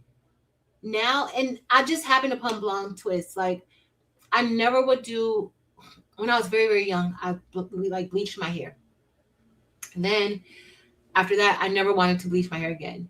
And then I just had black hair. Sometimes I would go with like a little bit of burgundy, and then I fell in love with blonde twists. The girl who like would do my regular twist, my black twist, she was like, "No, you need some color. You need something different." So she put the blonde twist, and I fell in love with them. But then I haven't had those blonde twists, y'all, in what, like 2 years, 3 years? It's been like 3 years, or maybe two. I haven't had them. Haven't had them. Oh, is Sin taller than Dims? Dims is tall. I think Sin might be taller than Dims. Or they might be like close to the six. Dims, how tall are you? 6'3"? 6'2"? How tall are you? What purple shirt? Let me go see. What purple shirt, Rachel? This one? The gray and purple shirt? I gotta go find. You know what? Let me go find that shirt. I think I have an extra large for Kristen. That shirt.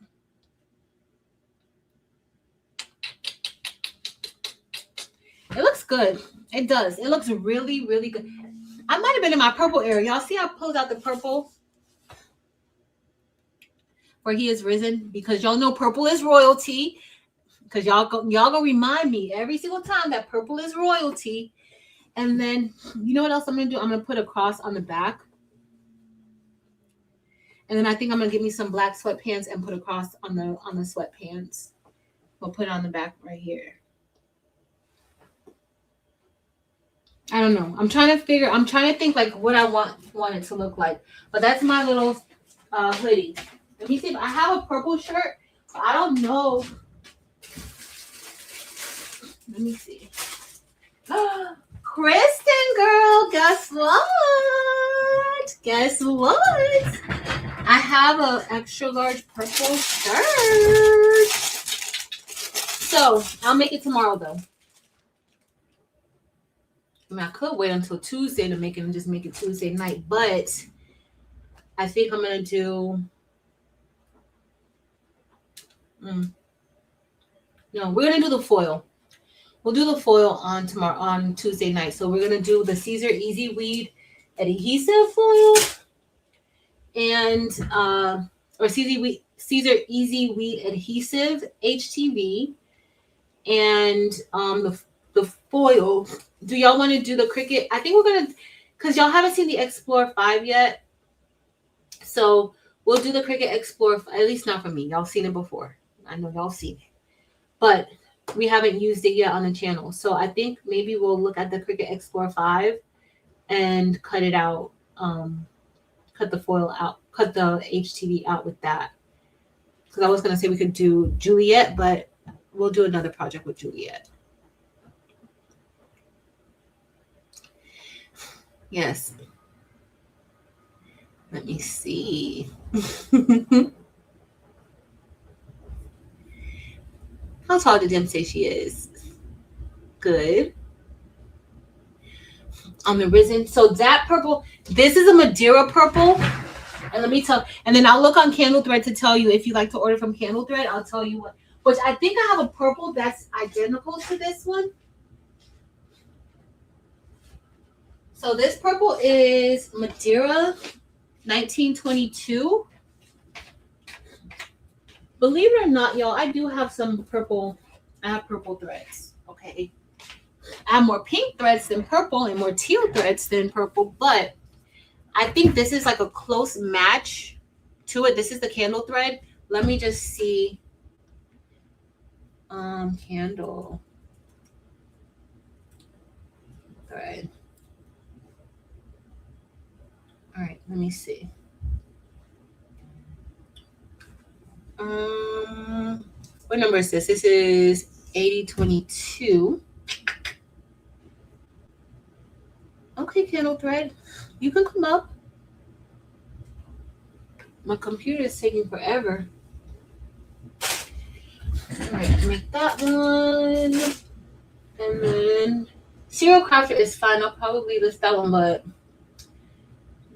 he is Risen. Gotta wait a little bit. Madeira 1922. Yep, it's Madeira 1922. Let me see what the candle thread is. 19. I think it's the one that I have. It looks just like it. No, they say so that the visual match is not this one. It's 7,000. So the candle thread color is 7,000. 07000 for this one. But this looks really close to it to me. I don't even know how they say that this is not the exact one. But listen, they know their thread better than I know it. They know their thread better than me. And then I have like this light little lavender-y. It's not lavender, so it's like a little darker.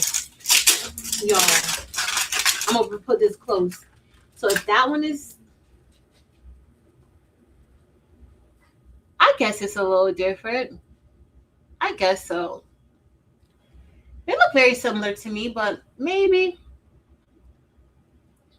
not. Maybe I don't know. This one may be a little bit darker, a tad bit darker. Hey, Sister Heartcrafts. Sister Teresa Heartcrafts and things.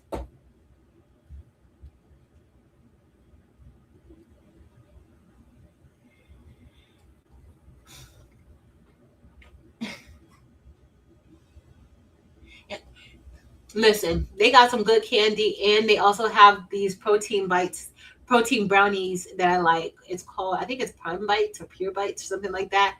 Y'all, those protein brownies have me in like, and then they can't ever keep the Dubai chocolate one stopped.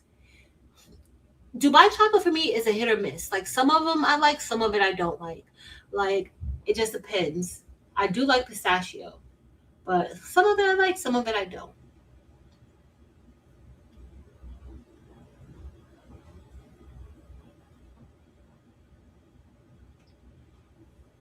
All right, good people. I love y'all so much. Okay. Okay. I'm scrolling down. You look to do the very good for 19 grams of protein. What does collagen do for us? Like if it's in a protein bar. Let me see. What does collagen in a protein bar? It's only 5 grams.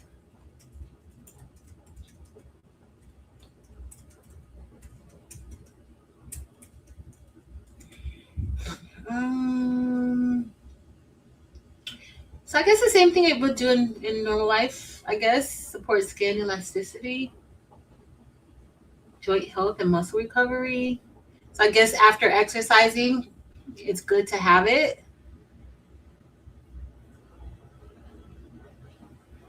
Okay. Because I just feel like you can take supplements, collagen supplements, but okay. Thanks, Sister Teresa. Teresa, Sister Hearts Crafts and Things. Girl, that's your name for me forever. I just want you to know that. Thank you, Rachel. It's been fun. We had a good time tonight. We spent a few hours together. I love y'all. And I got to get ready for work in the morning. So have a wonderful week. I will see you guys on Tuesday night. We are going to do the adhesive, the Caesar Easy Wheat adhesive with the foil. Before I come on, make sure y'all check Rachel out on Biased LLC. She will be on Tuesday, so make sure y'all check her out too. She'll be making some things. She's a serial crafter too. And then don't forget Angel tomorrow. Angel should be back on live tomorrow night, I think. I think she said that she was going to be back this week. So definitely check her out. Angel B Designs. I love you guys so much. And I'll see y'all on Tuesday. Thank you guys so much for spending time with me, talking all the trash, talking all the stuff about these books, and just y'all actually made a reel with me. I just want y'all to know that. I appreciate y'all. Until next time, y'all. Later.